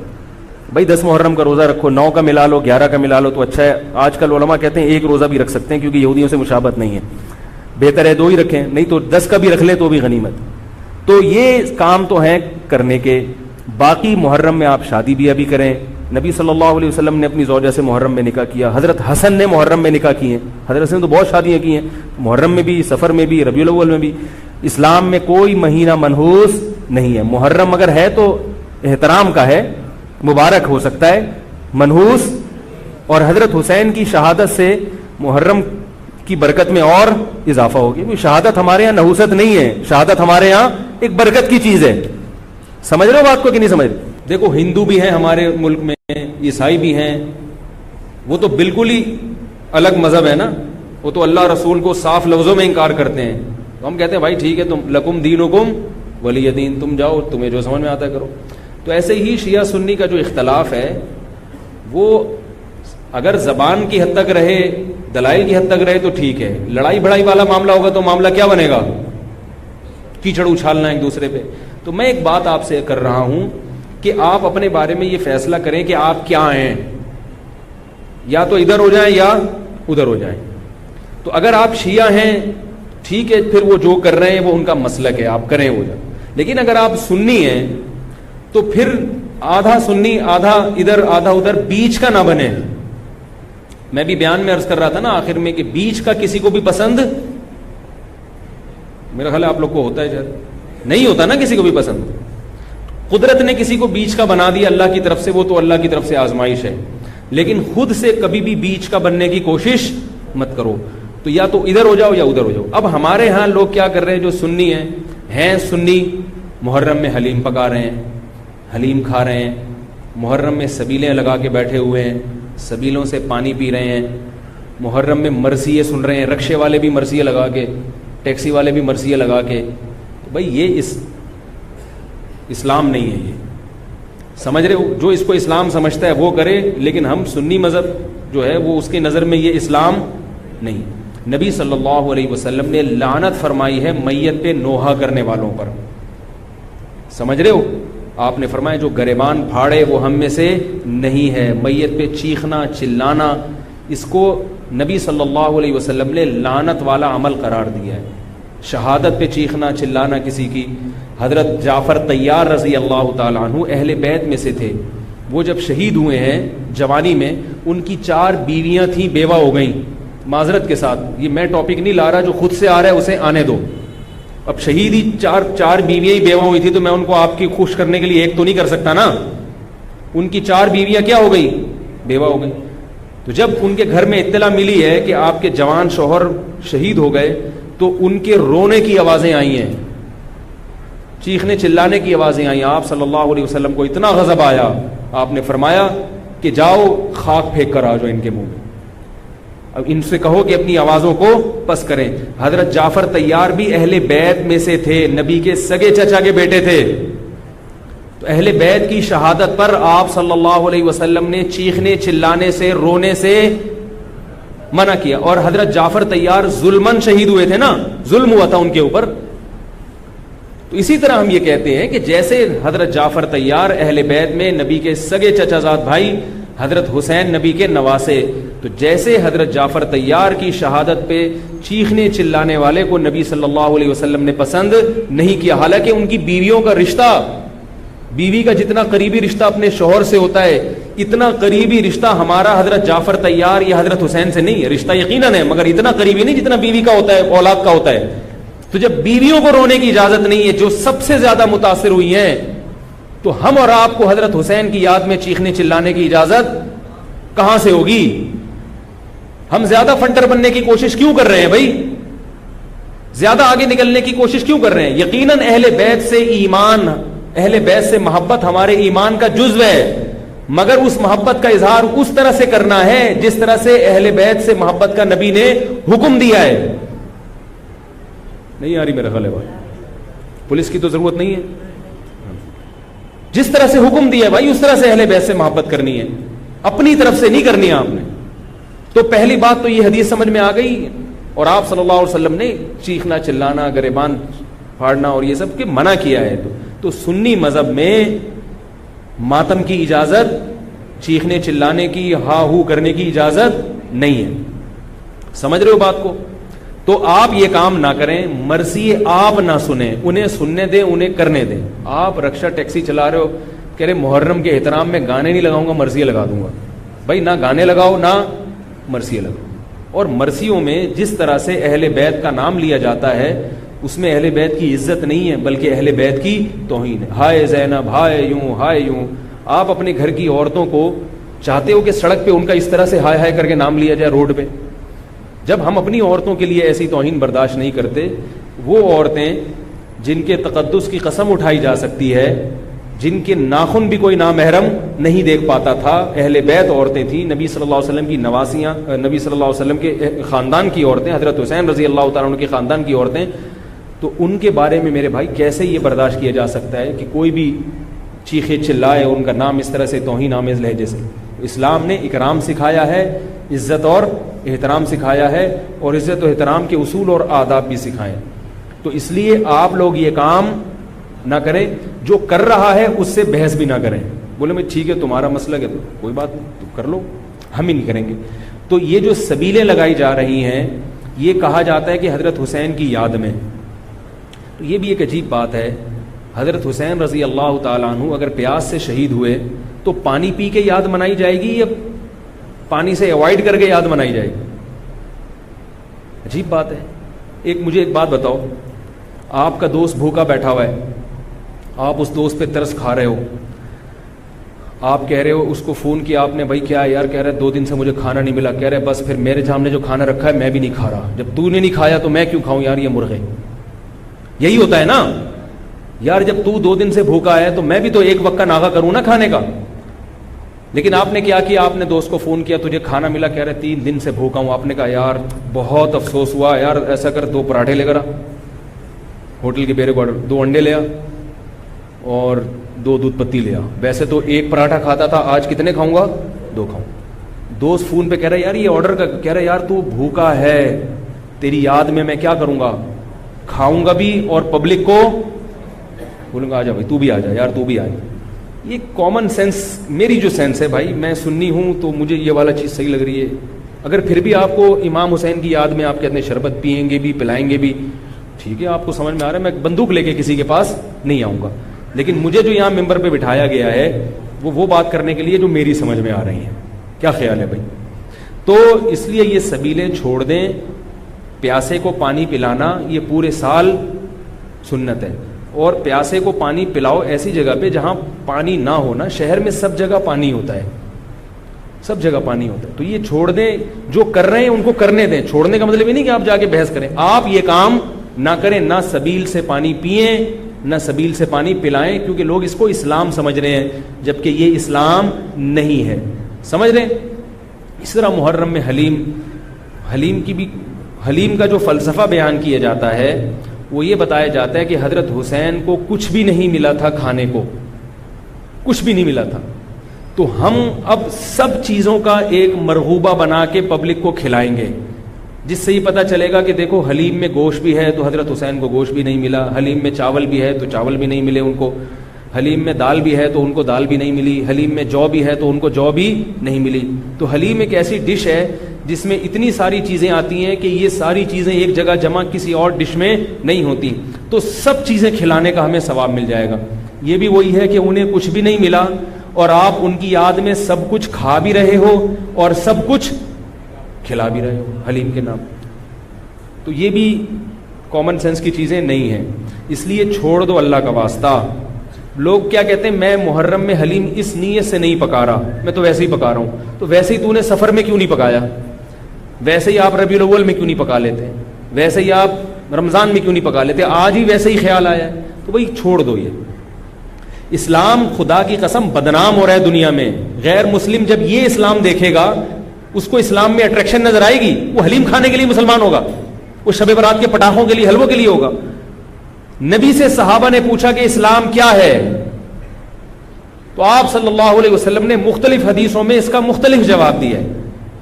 ایک جگہ فرمایا کہ اسلام ہے کلمہ شہادت, صرف ایک خدا ہے ہمارا, اور نماز قائم کرنا, زکوٰۃ ادا کرنا, حج کرنا اور روزے رکھنا.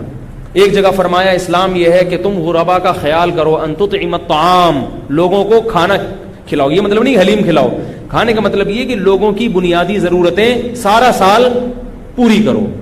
اس کو سفر میں ضرورت ہے تو محرم کا انتظار جب غریب کو موقع ملے کہ بھی دیکھو محلے پڑوس میں رشتہ داروں میں کوئی غریب ہے اس کا خیال کرو. آپ سمجھ میں نہیں آ رہی میرا خیال ہے. اچھا, تو اسی طرح جو میں نے عرض کیا آپ کو, یہ جو قصے کہانیاں ہیں کربلا سے غیر ضروری واقعات, یہ میں نے بتایا کہ غلط ہوتے ہیں, ان کو بھی نہ سنا کریں آپ. ان کے غلط ہونے کی ایک دلیل تو میں بیان سے پہلے دے چکا ہوں. ایک اور دلیل کہ جو خطیب لوگ چاہے وہ شیعہ ہوں یا بعض سنی, سب میں ہیں ایسے لوگ, تو یہ غلط ہونے کی بڑی دلیل ایک اور یہ بھی ہے کہ اگر یہ قصہ خطیب لوگ جو حقیقی واقعہ ہے وہ بیان کرتے تو ایک ہی قصہ کئی بار انسان سن نہیں پاتا. نہیں آ رہی بات بھائی, یہ قصہ اب جیسے میں نے یہ قصہ آج بیان کر دیا, واقعہ بیان کیا, اب میں دوبارہ یہ واقعہ بیان کروں تیسری, آپ بولو گے یار تھک گئے مولوی صاحب, ٹاپک چینج کرو. لیکن آپ دیکھ رہے ہیں کہ جو خطیب لوگ ہیں وہ محرم میں پورا محرم ان کا یہ کربلا کا واقعہ بیان کرتے ہیں, لیکن لوگ تھکتے نہیں ہیں. اس کا مطلب ہر واقعہ اور ہر تقریر دوسری تقریر سے جدا اور منفرد ہوتی ہے, ورنہ پبلک سنے گی نہیں.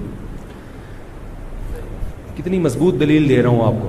اس کا مطلب ہے ہر خطیب کو پبلک کے لیے اس بیان کو اٹریکٹیو بنانے کے لیے اس واقعے میں تھوڑا سا ٹماٹر اور دہی کا تڑکا لگانا پڑا.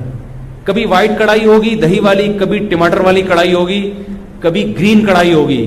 تو کڑھائی کا تڑکا چینج ہوگا تو پھر صبح کی کڑھائی دوپہر کھا سکتے ہیں, رات کو بھی کڑھائی کھا سکتے ہیں, ورنہ دوپہر جب آپ نے کڑھائی کھا لی رات کو وہ کڑھائی آپ نہیں کھاؤ گے.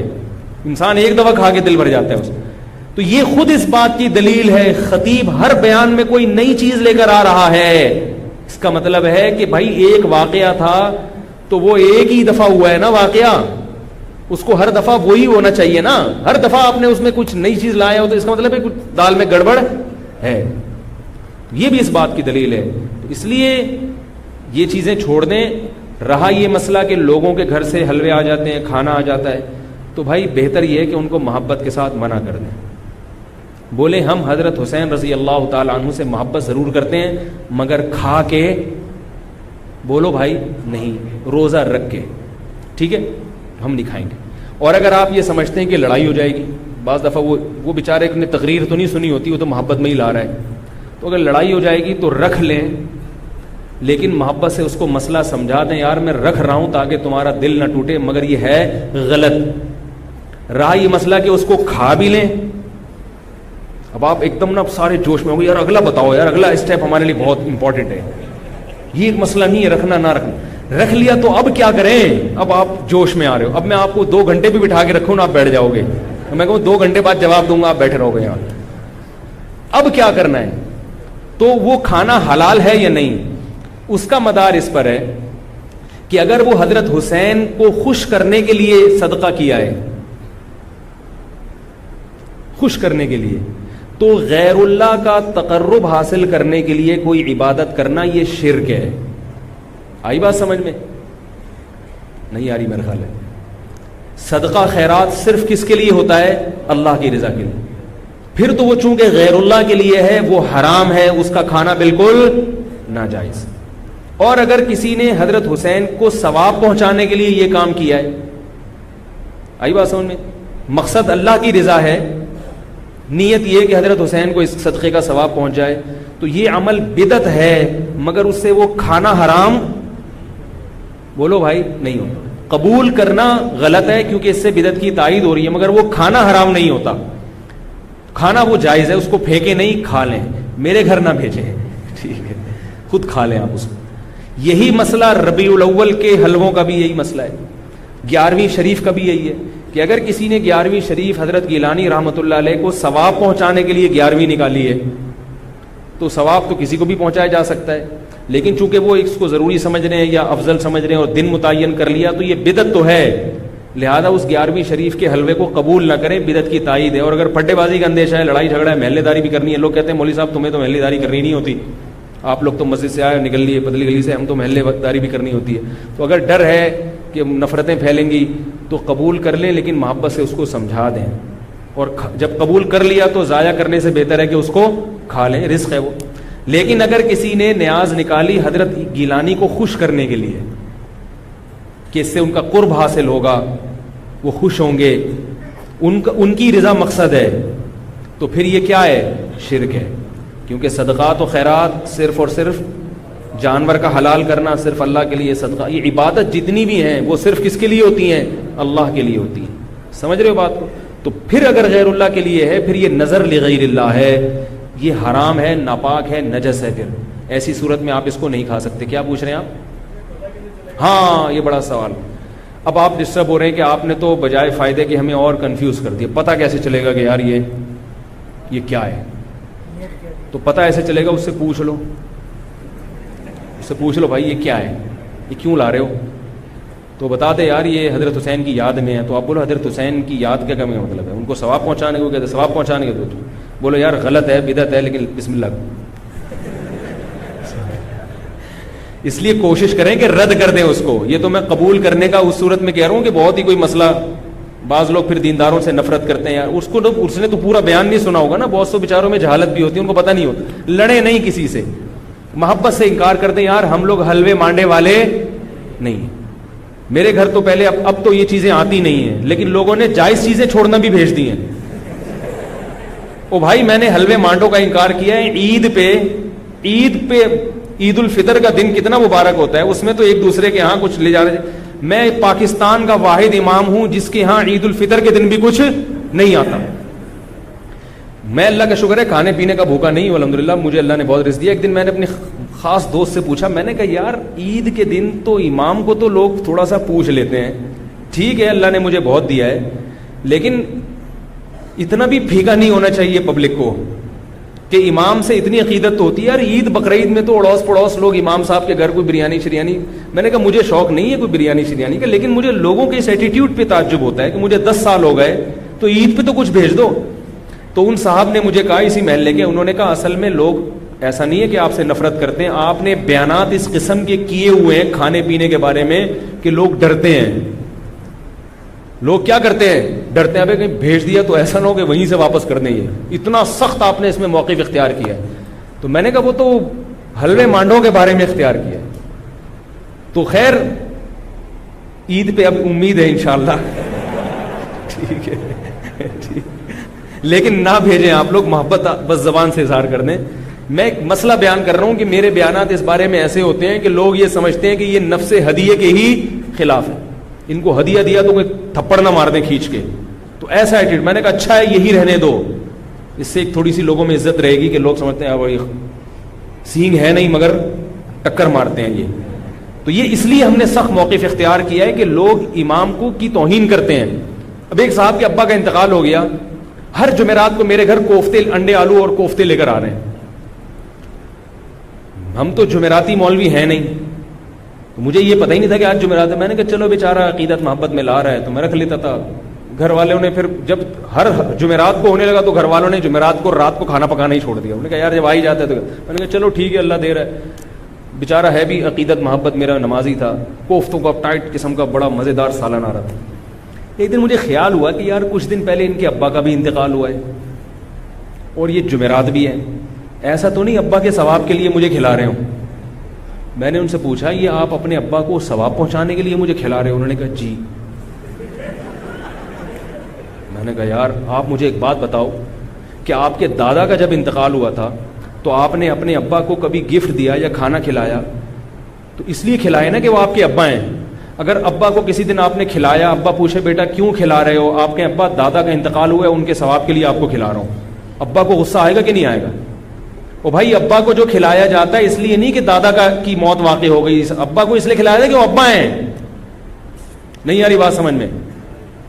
آپ اپنی منگیتر کو ایزی لوڈ کرا رہے ہو 500 کا, وہ کہے بھائی کیوں کرا رہے ہو؟ اصل جواب یہ کہ بھائی وہ تو غلط ہے یہ ایزی لوڈ نہ کرایا کریں, لیکن جو آج کل عرف چل رہا ہے آپ کیا کہو گے؟ بھائی ایک تعلق ہے, ایک محبت ہے, میں چاہتا ہوں یہ رشتہ نہ ٹوٹے, یہ کہو گے نا. اگر آپ نے کہا میری چونکہ دادی کا انتقال ہوا ہے تو چونکہ ان کو ثواب پہنچانے کے لیے کوئی غریب مسکین بھیکاری مل نہیں رہا تھا تو میں نے کہا تم ہی ہو غریب تو چلو میں تمہیں 500 روپے کا بیلنس لوڈ کرا لوں, اس کو غصہ آئے گا کہ نہیں آئے گا؟ اگر اس میں غیرت ہوگی تو غصہ آئے گا. تو یاد رکھو عزت دار, جس کو عزت دار, میں نہیں کہہ رہا میں عزت دار ہوں, لیکن جس کی کو آپ عزت دار سمجھتے ہو اس کو ہدیہ دیا جاتا ہے, اس پہ صدقہ نہیں کیا جاتا, ثواب پہنچانے کے لیے نہیں, ہدیہ دیا جاتا ہے اس کے اکرام کے لیے, اس سے محبت بڑھانے کے لیے, اس سے تعلق بڑھانے کے لیے. تو علماء کو ہدیہ دیا کرو ثواب کی نیت سے نہیں, محبت کی نیت سے. ثواب غریبی میں خود بخود ملے گا, نہیں یاری میرا خیال ہے, ثواب خود بخود غریبی میں مل جائے گا. تو میں نے ان سے کہا کہ بھائی یہ کوفتے کسی غریب کو کھلائے, میں اللہ کا شکر ہے غریب نہیں ہوں, کسی غریب کو صدقہ کر دیا کرے ابا کے ثواب کے لیے. آئندہ مجھے اس گلی میں آپ کوفتے لے کر گھومتے ہوئے نظر نہیں آئے, ٹھیک ہے, آئندہ نہیں نظر آئے. تو یہ ایک صدقہ اور ہدیے میں فرق ہے کہ ہدیے میں سامنے والے کی عزت ہو, تبھی ہدیے میں بہت عزت احترام کے ساتھ کہ قبول کر لیں تو بڑی نوازش ہوگی آپ کی. اور ہدیہ مالدار علماء کو بھی دیا جاتا ہے, بلکہ مالدار علماء کو ہدیہ دینا زیادہ ثواب ہے, کیونکہ اس میں ان کی بے عزتی کا پہلو بالکل بھی نہیں ہوتا.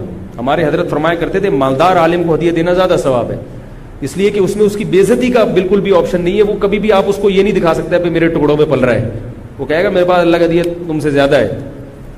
تو کہاں سے کہاں بات چلی گئی. تو ایصال ثواب کے لیے کھلانا تو یہ بھی توہین ہے. تو اگر کوئی پیرانے پیر کی نیاز نکال کے آپ کے گھر میں لا رہا ہے ان کو ثواب پہنچانے کے لیے, تو اس میں آپ کی بے عزتی بھی ہے. اس میں آپ کو یہ ثابت کرایا جا رہا ہے کہ آپ چونکہ محلے میں سب سے غریب ہیں, ان کو ثواب پہنچانے کے لیے مجھے آپ سے زیادہ کوئی مستحق نظر نہیں آیا, میں نے کہا چلو بسم اللہ. تو آپ کہیں بھائی ہم غریب نہیں ہیں, ہم ہدیہ قبول کرتے ہیں, صدقات و خیرات قبول نہیں کرتے. اگر غریب ہوں تو بھی یہ کہہ دیں کہ غریب نہیں ہے. اپنی غربت بیان کرنی ہے تو اللہ کے سامنے بیان کرو نا, پبلک کے سامنے کیوں بیان کرے آپ؟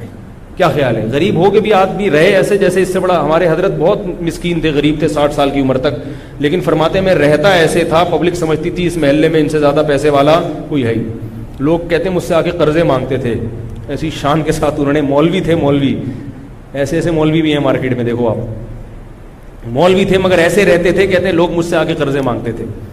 تو اپنے بارے میں فیصلہ کریں کہ ادھر ہیں یا ادھر. اگر سنی ہیں تو مرثی سننا چھوڑ دیں. کربلا کے واقعات جو مستند ہیں وہ علماء کی کتابوں میں پڑھیں, ٹھیک ہے, ایک تاریخی علم ہے, لیکن ہماری شریعت پہلے سے کامل ہے, ہم نے اسی کو فالو کرنا ہے. محرم میں شادی بھی ابھی کیا کریں. محرم میں شادی کے بہت سارے فائدے ہیں. ایک یہ کہ برکت ہوگی انشاءاللہ, محرم کا مہینہ ہے. دوسرا فائدہ یہ کہ بدعت کی, جو لوگ سمجھتے ہیں محرم میں شادی غلط ہے, تو بدعت کی مخالفت ہوگی, اس کا الگ سے ثواب ملے گا. تیسرا فائدہ یہ کہ محرم میں شادی ہال سستے ہوتے ہیں, سستے میں شادی ہو جائے گی. کیا خیال ہے؟ تو فائدے ہی فائدے, مزے ہی مزے. اور رہا یہ مسئلہ کہ محرم میں شادی ہوئی اور خدا نخواستہ ناکام ہو گئی. ابھی لوگ یہ بھی کرتے ہیں, ناکام ہونے کہہ رہے ہیں محرم میں ہوئی تھی نا اس لیے, تو ان سے بولو بہت سے میرے علم میں ایسے ہیں جنہوں نے ربیع الاول میں کی تھی, ان کی بھی ناکام ہو. شادی کے کامیاب ہونے یا ناکام ہونے کا تعلق اس سے نہیں ہے کہ رمضان میں ہو رہی ہے کہ محرم میں, وہ اس سے ہے کہ میاں بیوی کا رشتہ جوڑ کا تھا یا نہیں تھا, دونوں تمیز سے رہنا چاہتے ہیں کہ نہیں چاہتے. اگر دونوں تمیز سے رہنا چاہتے ہیں تو کہیں بھی نکاح ہوگا انشاءاللہ کامیاب ہوگا. اگر دونوں تمیز سے یا دونوں میں سے ایک میں اڑی ہے, وہ رہنا ہی نہیں چاہتا تمیز سے, تو حرم کے اندر بیت اللہ کے اندر بھی نکاح ہوگا تو وہ ناکام ہو جائے گا. سمجھ گئے؟ اللہ تعالی ہم سب کو سمجھنے کی, عمل کرنے کی توفیق عطا فرمائے.